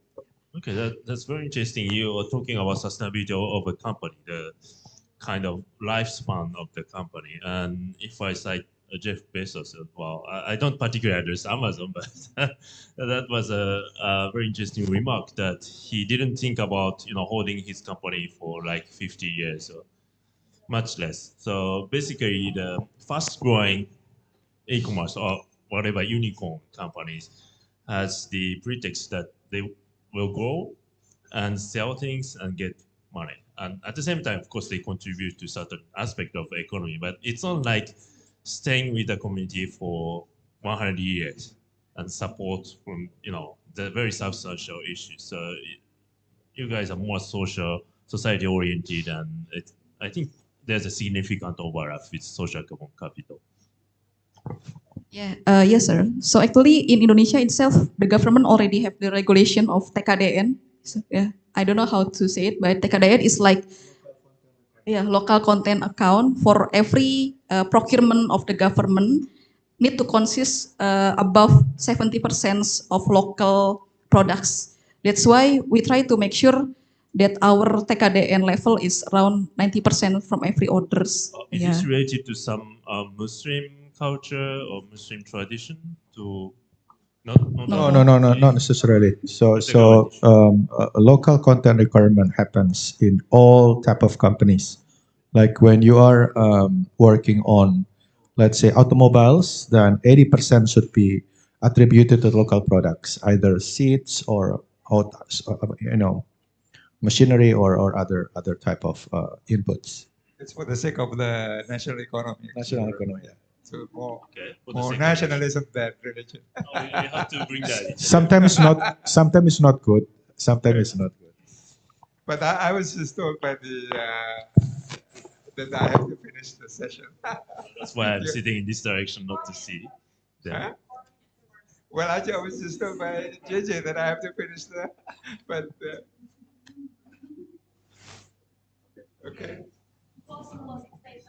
Oh, okay. So you want to make closing statement? Start. I think, as I mentioned before, I'm a bit surprised with the dynamic of the communications, and I hope this is not the first, but ongoing process that to understand the societal challenges are becoming more serious.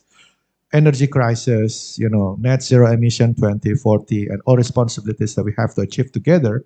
But it needs collaboration. It needs policy that encompasses many different disciplines. And that's the reason I think we have to strengthen our collaboration and talks and discussions so that we can end up with good policy for all society.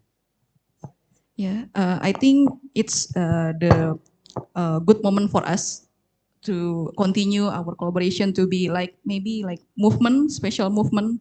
So maybe like I think the way the researcher of Japanese do in other countries and Indonesia itself is really wide opening to us to know that that the foreigner also put the empathy to how the small communities could leverage further, etc. So I think it's really important for us to continue this forum to the next movement. Thank you so much. Nambasi Sensei, maybe you want.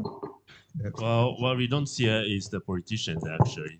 We only see scholars and businessmen and other good-bring people. Well, except for politicians. So maybe in the next symposium we have to bring in these policy makers and talk about social common capital face to face. That's my wish.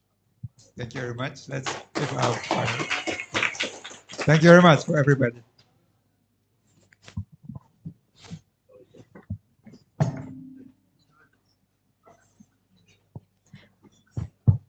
Thank you very much for all the distinguished speakers and our moderator for a valuable insight during the interactive session. Now we proceed to the next agenda. It will be the third panel session.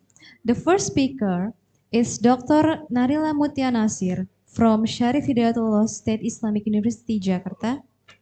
And then the second speaker will be Miss Agustin Gunawan as the Senior Vice President of Alo Dokter And this session will be guided by Dr. Mari Uzawa Urabe as the moderator. Thank you. Okay, you have to press it.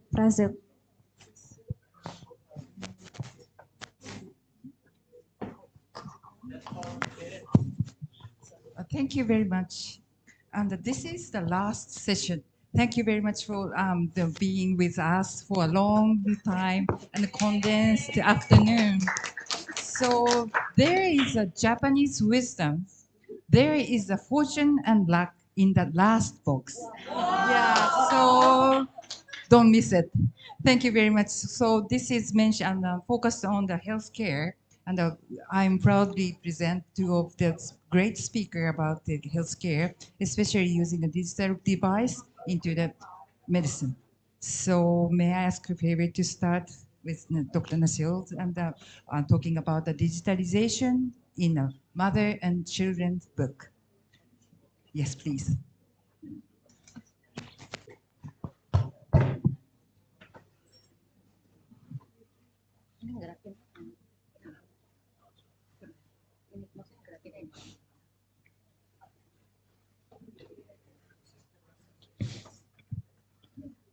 Oke, Assalamualaikum warahmatullahi wabarakatuh.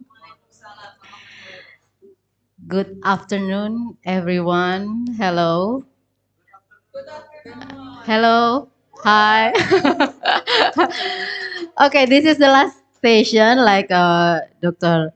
Perry said, but without talking about this session, actually, we are already talking about environmental, economic, but there's something that money cannot buy. Health.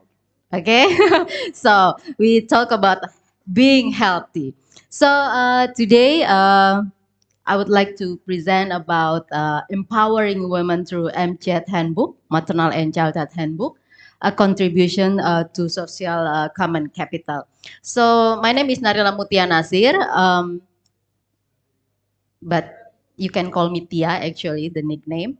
Now I'm a lecturer at the Faculty of Health Sciences, State Islamic University, Syarif Hidayatullah State Islamic University, and actually I was graduate from Osaka University, so it's like konnichiwa to everyone, right? Okay, when we talk about the social common capital, so based on the theory, it's about natural capital, social infrastructure, and institutional capital. And based on the paper that published by Professor Uzawa in 2007, it's about medical care as a part of social common capital. I can extend more in this session. I would like to say that it's not only about medical term, medical care, but also health in general. So when we talk about we know that health is one of the indicator of the health of the country. So when we want to compare between one and other country, health is one of the indicator. And we have sustainable development goals.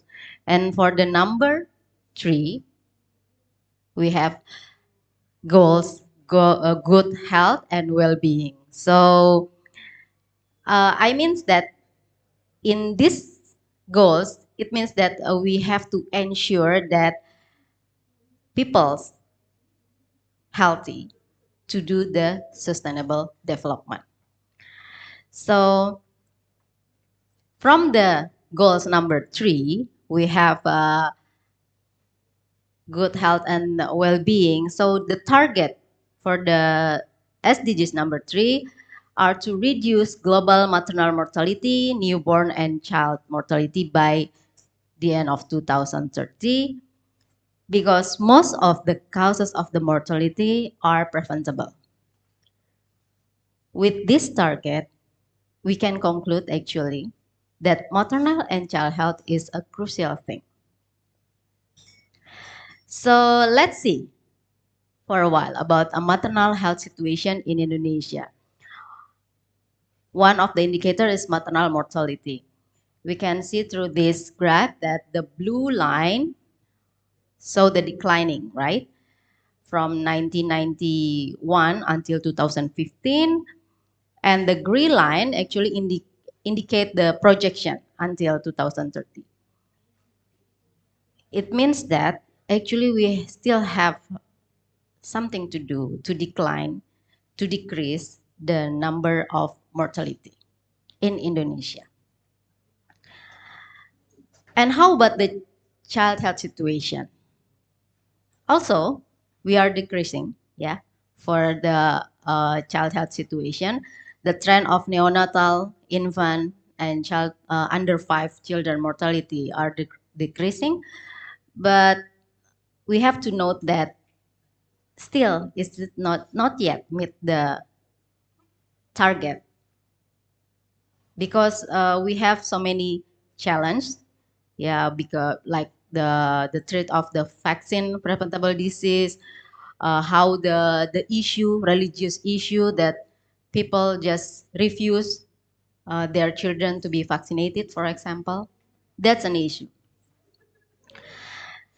So in fact, in Indonesia, we have implemented many interventions to improve maternal and child health situation. We are trying hard to increase the coverage for antenatal care visit during pregnancy, and then skilled birth attendants, and then a delivery at health facility to reduce the fatality due to the pregnancy complication. We are also doing effort to ensure children get the mandatory immunization. Another concern like breastfeeding initiation to encourage exclusive breastfeeding, which emphasized in the program for the first 1,000 days of life, and also grow monitoring for the children through integrated health post. In Indonesia, we call it posyandu, and the utilization of maternal and child health handbook. We call it in Japanese is boshi techo. So it becomes a national program since 2004 in Indonesia. So it comes to your mind maybe, is there any effect of MCHAT handbook utilization on MCHAT status in Indonesia? Let's see.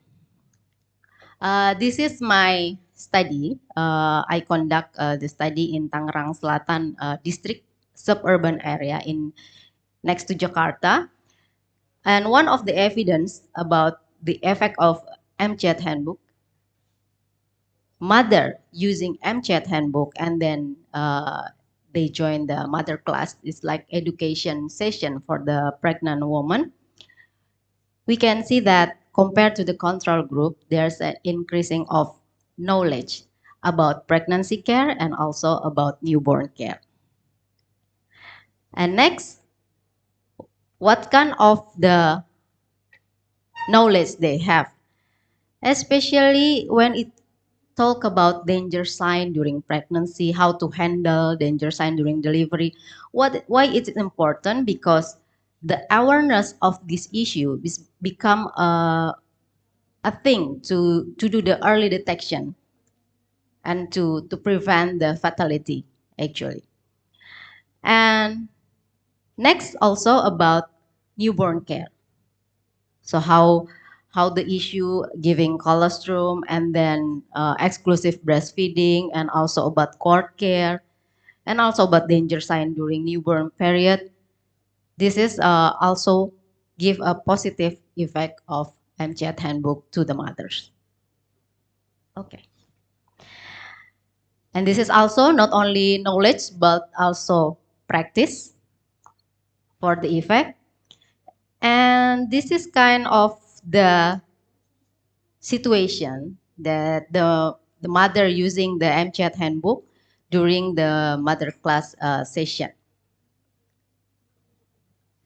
And not only that, I also conducted a study about how the utilization of MCHAT handbook, and we can see that mostly mother read the part about pregnancy, but less about newborn care.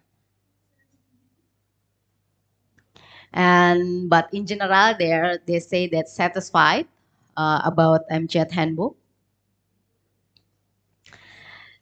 The thing is, we have to learn from the pandemic that during pandemic, health provider could not often meet the pregnant woman directly because of restriction, right? And MCHAT handbook was used as a media for information, education, and communication at that time. And mother class, not offline, but changed to online using WhatsApp group class. And MCHAT handbook also used as a reminder for immunization schedule because most of the mother delay the immunization for their children. And MCHAT handbook help mothers and family to identify danger sign during pregnancy and neonatal period, because if they know the danger sign, they can go directly to health facility to treat the children or the pregnant woman. So as a conclusion, as a take-home message for this session, I can say that as a part of the social common capital, attention to health issue is not only about hospital-based issue, but also to community-based, such as utilization of MCHAT handbook. MCHAT handbook is an important tool to make a woman more knowledgeable, as the evidence-based I saw you before. So it impact to MCHAT status also, and it help empowering woman to be more aware about mother and children's health. And by doing the health improvement, of course, it's a basic for economic growth. People can do anything if they are healthy also, and it can contribute to a successful development as well. So this is the MCHAT handbook that we have in Indonesia. We call it a pink book or buku KIA. So we have like separate part for pregnant woman and part for children. So it's within one book. We have divided in two parts. That's all. Thank you very much for today. Terima kasih. Arigatou gozaimasu. Thank you very much for Dia-san for interesting presentation about mother and child book. So next speaker, I would like to introduce Ms. Gunaman from Alo Doctor about talking about the made-up in Indonesia. So please go ahead and have a lecture.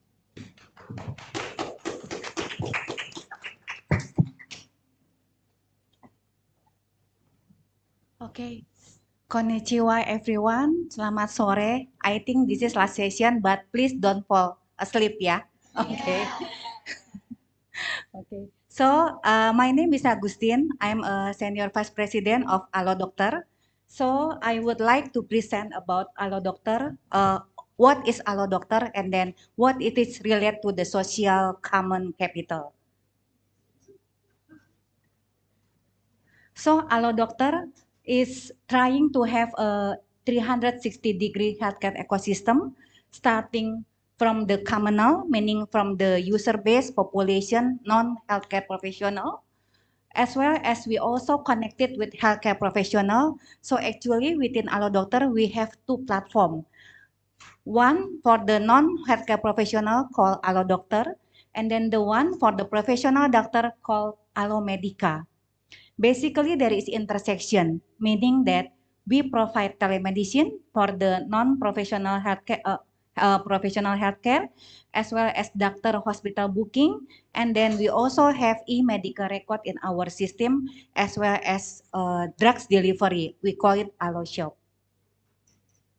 So in terms of Professor Uzawa, tribute to Professor Uzawa for about social common capital, natural capital, social infrastructure, institutional capital. So basically, the telemedicine is answer three of them, meaning for natural capital, telemedicine is trying to reduce the carbon footprint by not necessarily people travel to the hospital, and then especially in the big city, very traffic jam, as you may know. So basically, it's already answer number one, natural capital. How about what does Alo Doctor care about social access and scarcity?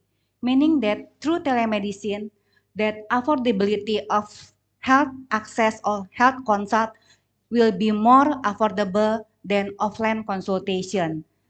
Our study and then our experience show that the telemedicine save a lot by 50 to 75% consultation costs. And then we also thinking about Indonesian situation where doctor per population ratio is below WHO standard, which is 1 to 1,000 population. While in developed country, 3 to 5 doctor compared to 1,000 people. So by telemedicine, people that have a problem to connect with the medical care can do consultation via internet. It is also answer for limited medical access because not every island has the medical facility, as well as our country, our geographic specifically have geographical condition which is concise of compressed of thousands of islands. So why digitalization in healthcare? Because as you can see that we are a big population country, right? We have 275 plus million. This is based on 2023 survey by our government. And then based on survey Association of Indonesia Internet Service Provider, actually by 2023 is already 78% adoption people using internet, whether doing the e-commerce or searching for the information or also a health consultation. So basically, Allo Doctor currently have 36 million active users and then more than 100K doctors.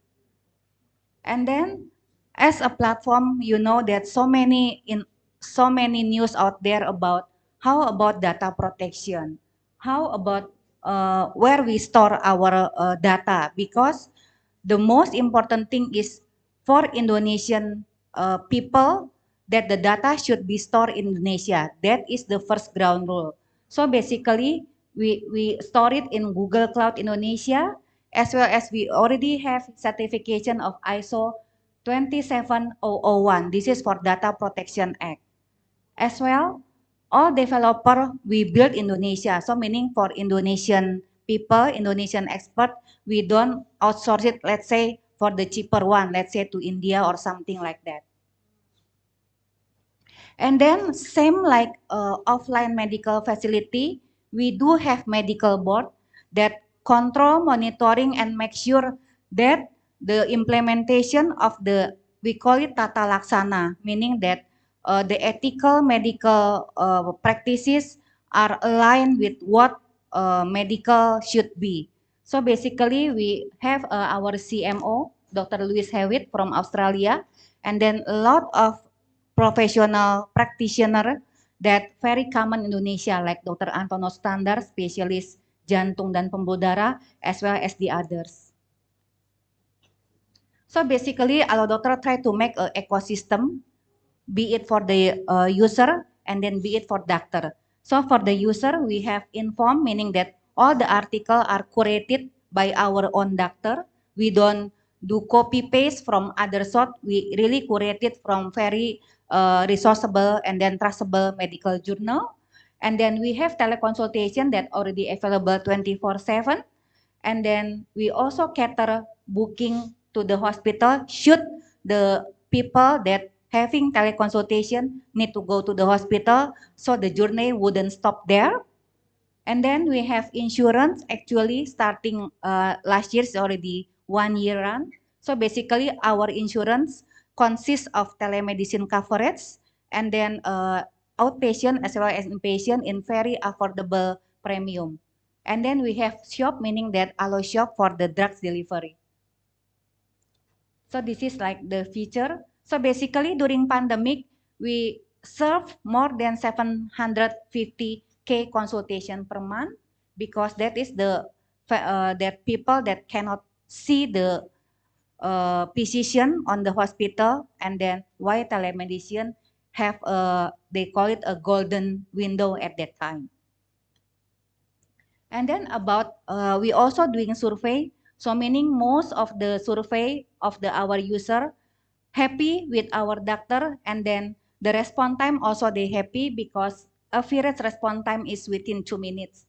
So this is just the Instagram post that actually our user post, because like the mother is very happy because the daughter having asthma without going outside outside the home is covered, and then they can play in the next morning without any kind of complaint through our telemedicine doctor. And then this is our AMR. Actually, our AMR is folder by the disease name and then by the patient name. This is booking, and then this is the insurance. Okay, this is same like everybody else, like saying before, like of course, like the telemedicine relies on internet. So basically at the moment, the one that having a strong population is the one that having a good infrastructure of telecommunication. So mainly big city, and then outer city that normally is very, we call it rich city like Balikpapan and Papua that used to be a mining or oil and gas company. So basically dominated by female and then followed by male. And then this is the traffic from organic and then direct traffic, meaning that organic traffic is leading more than the others traffic. This is a top article and then top consultation that people most search through telemedicine. And then we not also forgot about the social responsibility that we as a company to the Indonesian government. During a pandemic, we provide government with chatbot sponsorship for to check the possibility of the COVID-19 through the ChatGPT. As well as also we are official partner of the Kemenkes RI as well as ED for COVID-19 certification, and then for the certification of vaccinator. And then for the institutional capital, of course, Alo Dokter currently selected by Regulatory Sandbox Ministry of Health Indonesia.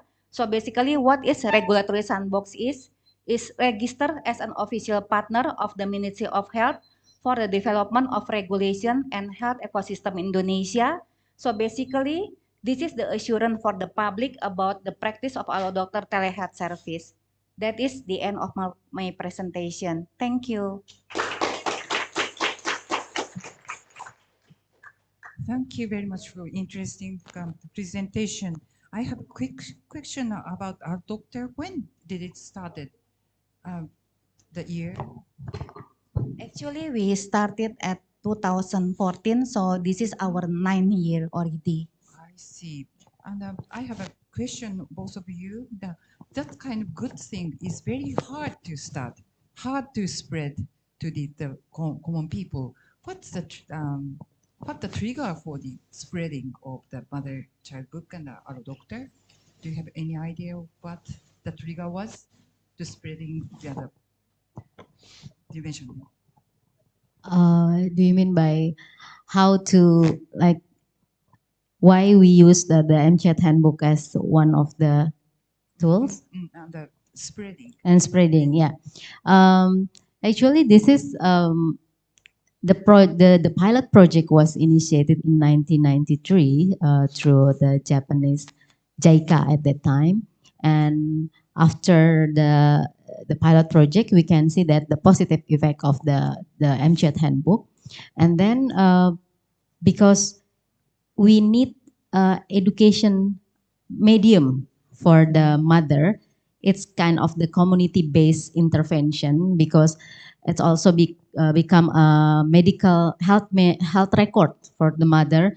So usually we, for example, for Alo Dokter, this is the medical record they have, but the mother maybe, if not Alo Dokter, they don't have. But by using the MChat handbook, every like immunization or during pregnancy they check the during antenatal care visit. All the record is also written in the MCHAT handbook.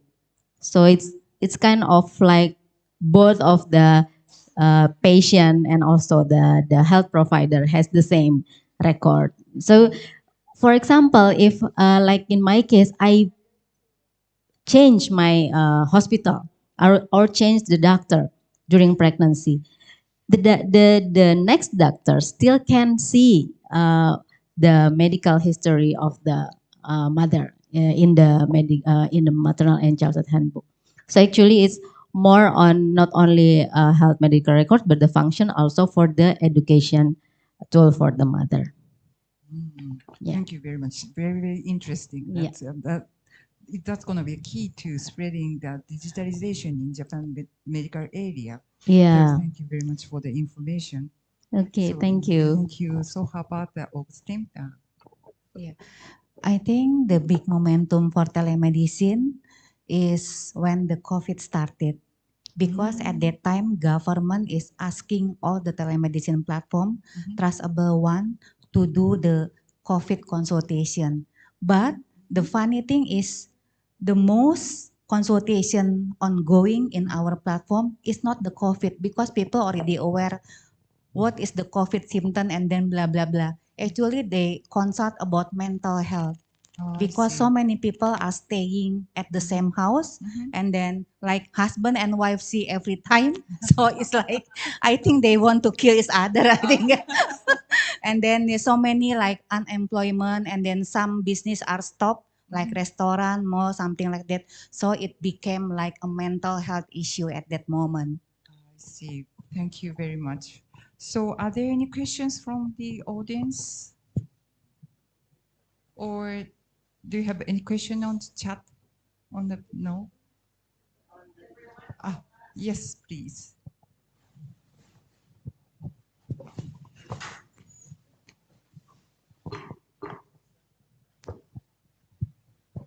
Selamat sore, Ibu Agustin. I would like to ask because I'm the user of Allo Dokter as well. Thank you. Actually, I'm interested with the marketing strategy of Allo Dokter that differentiate the strategy with others competitors that maybe like massive promotion strategy, something like that, burning promotion of marketing, something like that. But what we are seeing that how Allo Dokter tends to approach the strategy with education, educate with through articles, even from every articles is reviewed by the doctor itself, different with others, something like that. So my question is how Al Doctor drive the growth despite the different of the marketing strategy itself, because all of the growth coming from the organic itself. Thank you so much. Yeah, thank you, Ibu. So basically, we believe that people want to see the good service. So we invest a lot in very quality article and then very quality human capital in our company. So as you can see, compared to other platform, we never advertise. So we never invest any single dime to the advertisement.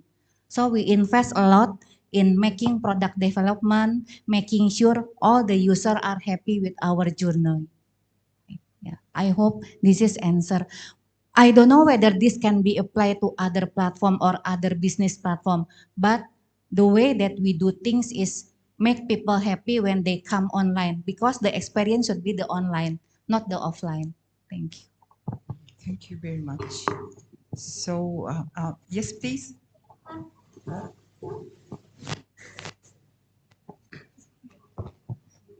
Thank you. My question is for both presenter, Ibu-Ibu.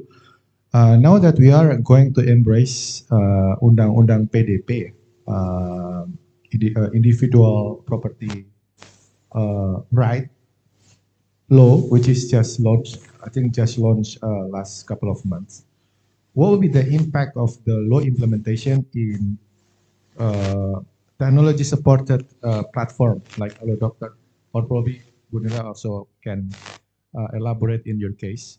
Would that be good, or would that be big challenges over there? Because I think before we are not constrained by any law, and not everything should be scrutinized by regulators. That the question. Thank you. Yeah, thank you, Pak, for the question. So basically, as we do already in the pipeline of the Kemenkes regulatory sandbox, meaning that actually in terms of data kesehatan Indonesia, more or less they will do the same like other developed country like Singapore, meaning data kesehatan is belong to the government, and then the government is the I corrected ya. The data kesehatan is belong to the individual, but the government is the controller. So why they have this kind of regulatory sandbox to make satu sehat EMR connection, meaning later on people, let's say I came to do my medicine in, let's say, puskesmas, and then 1 month later I go to Pondok Indah. All the data that my journey medical history is already in Kemenkes data. I hope this is answer ya Pak. Yeah. Yeah, I think it's a challenge, yeah, regarding the personal data. But in case of MChat handbook, actually it's because still print out, so the mother just the medical record already has by the health provider, and then but the mother now has their own medical record also, so they keep it the medical record. But maybe the challenge for the next is if we digitalize the MChat handbook, so it becomes an issue about the personal data also.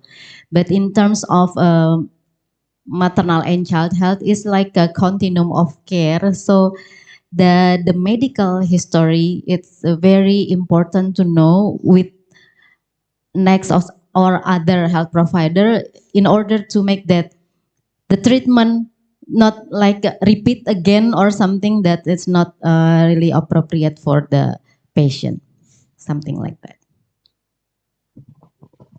Thanks a lot. And are there any questions? Yes, thank you very much for the great presentation. And as a closing remarks, please tell me about what the future would be with this technique on our doctor or mothers and children. But in how about guessing the future in 5 years? What do you think about the next step for the 5 years or 10 or 20?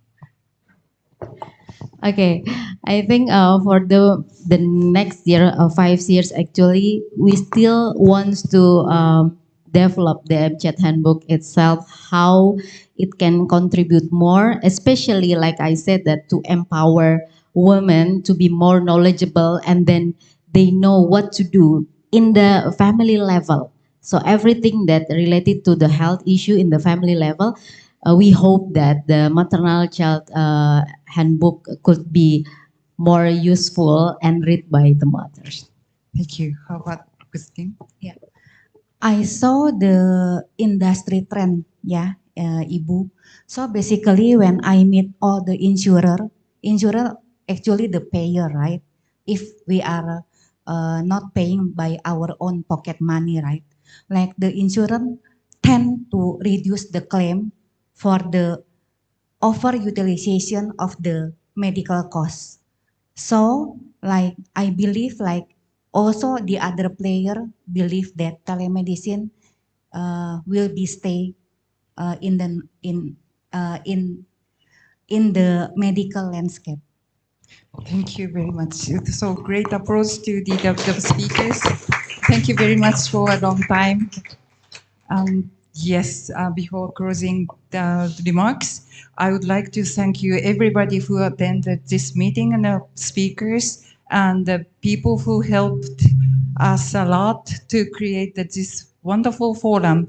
Thank you very much. Terima kasih banyak. Okay. Thank you very much for all the speakers and our moderators. So, ladies and gentlemen, now we have come to end of this insightful seminar, and I would like to extend my deepest appreciation to all of you for being part of this enriching experience. Throughout the day, we have witnessed the power of knowledge sharing and present in this room.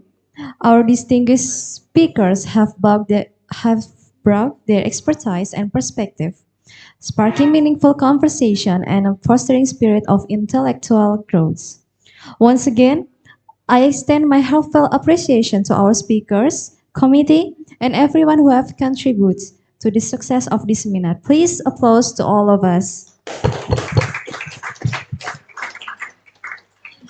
Okay, thank you once again for your participation, and we look forward to crossing paths with you in the future endeavors. Have a wonderful day, and Assalamualaikum warahmatullahi wabarakatuh.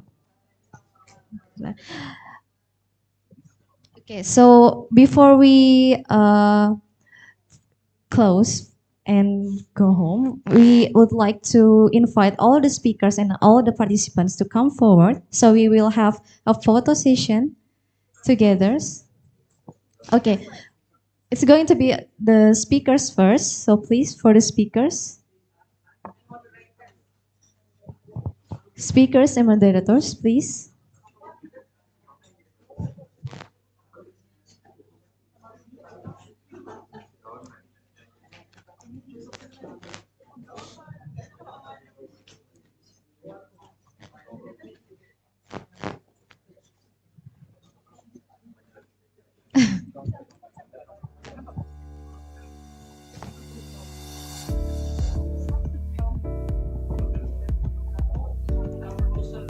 Okay, so we should come closer to the center.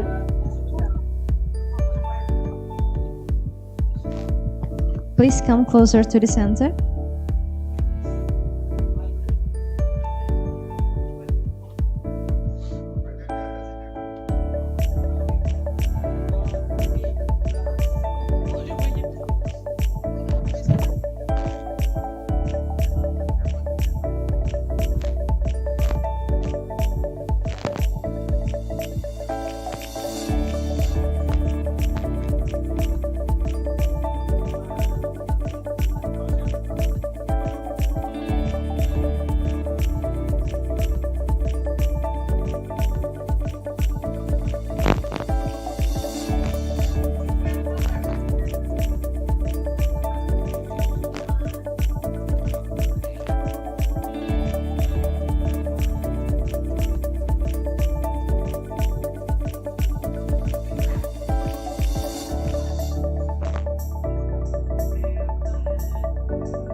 Once more.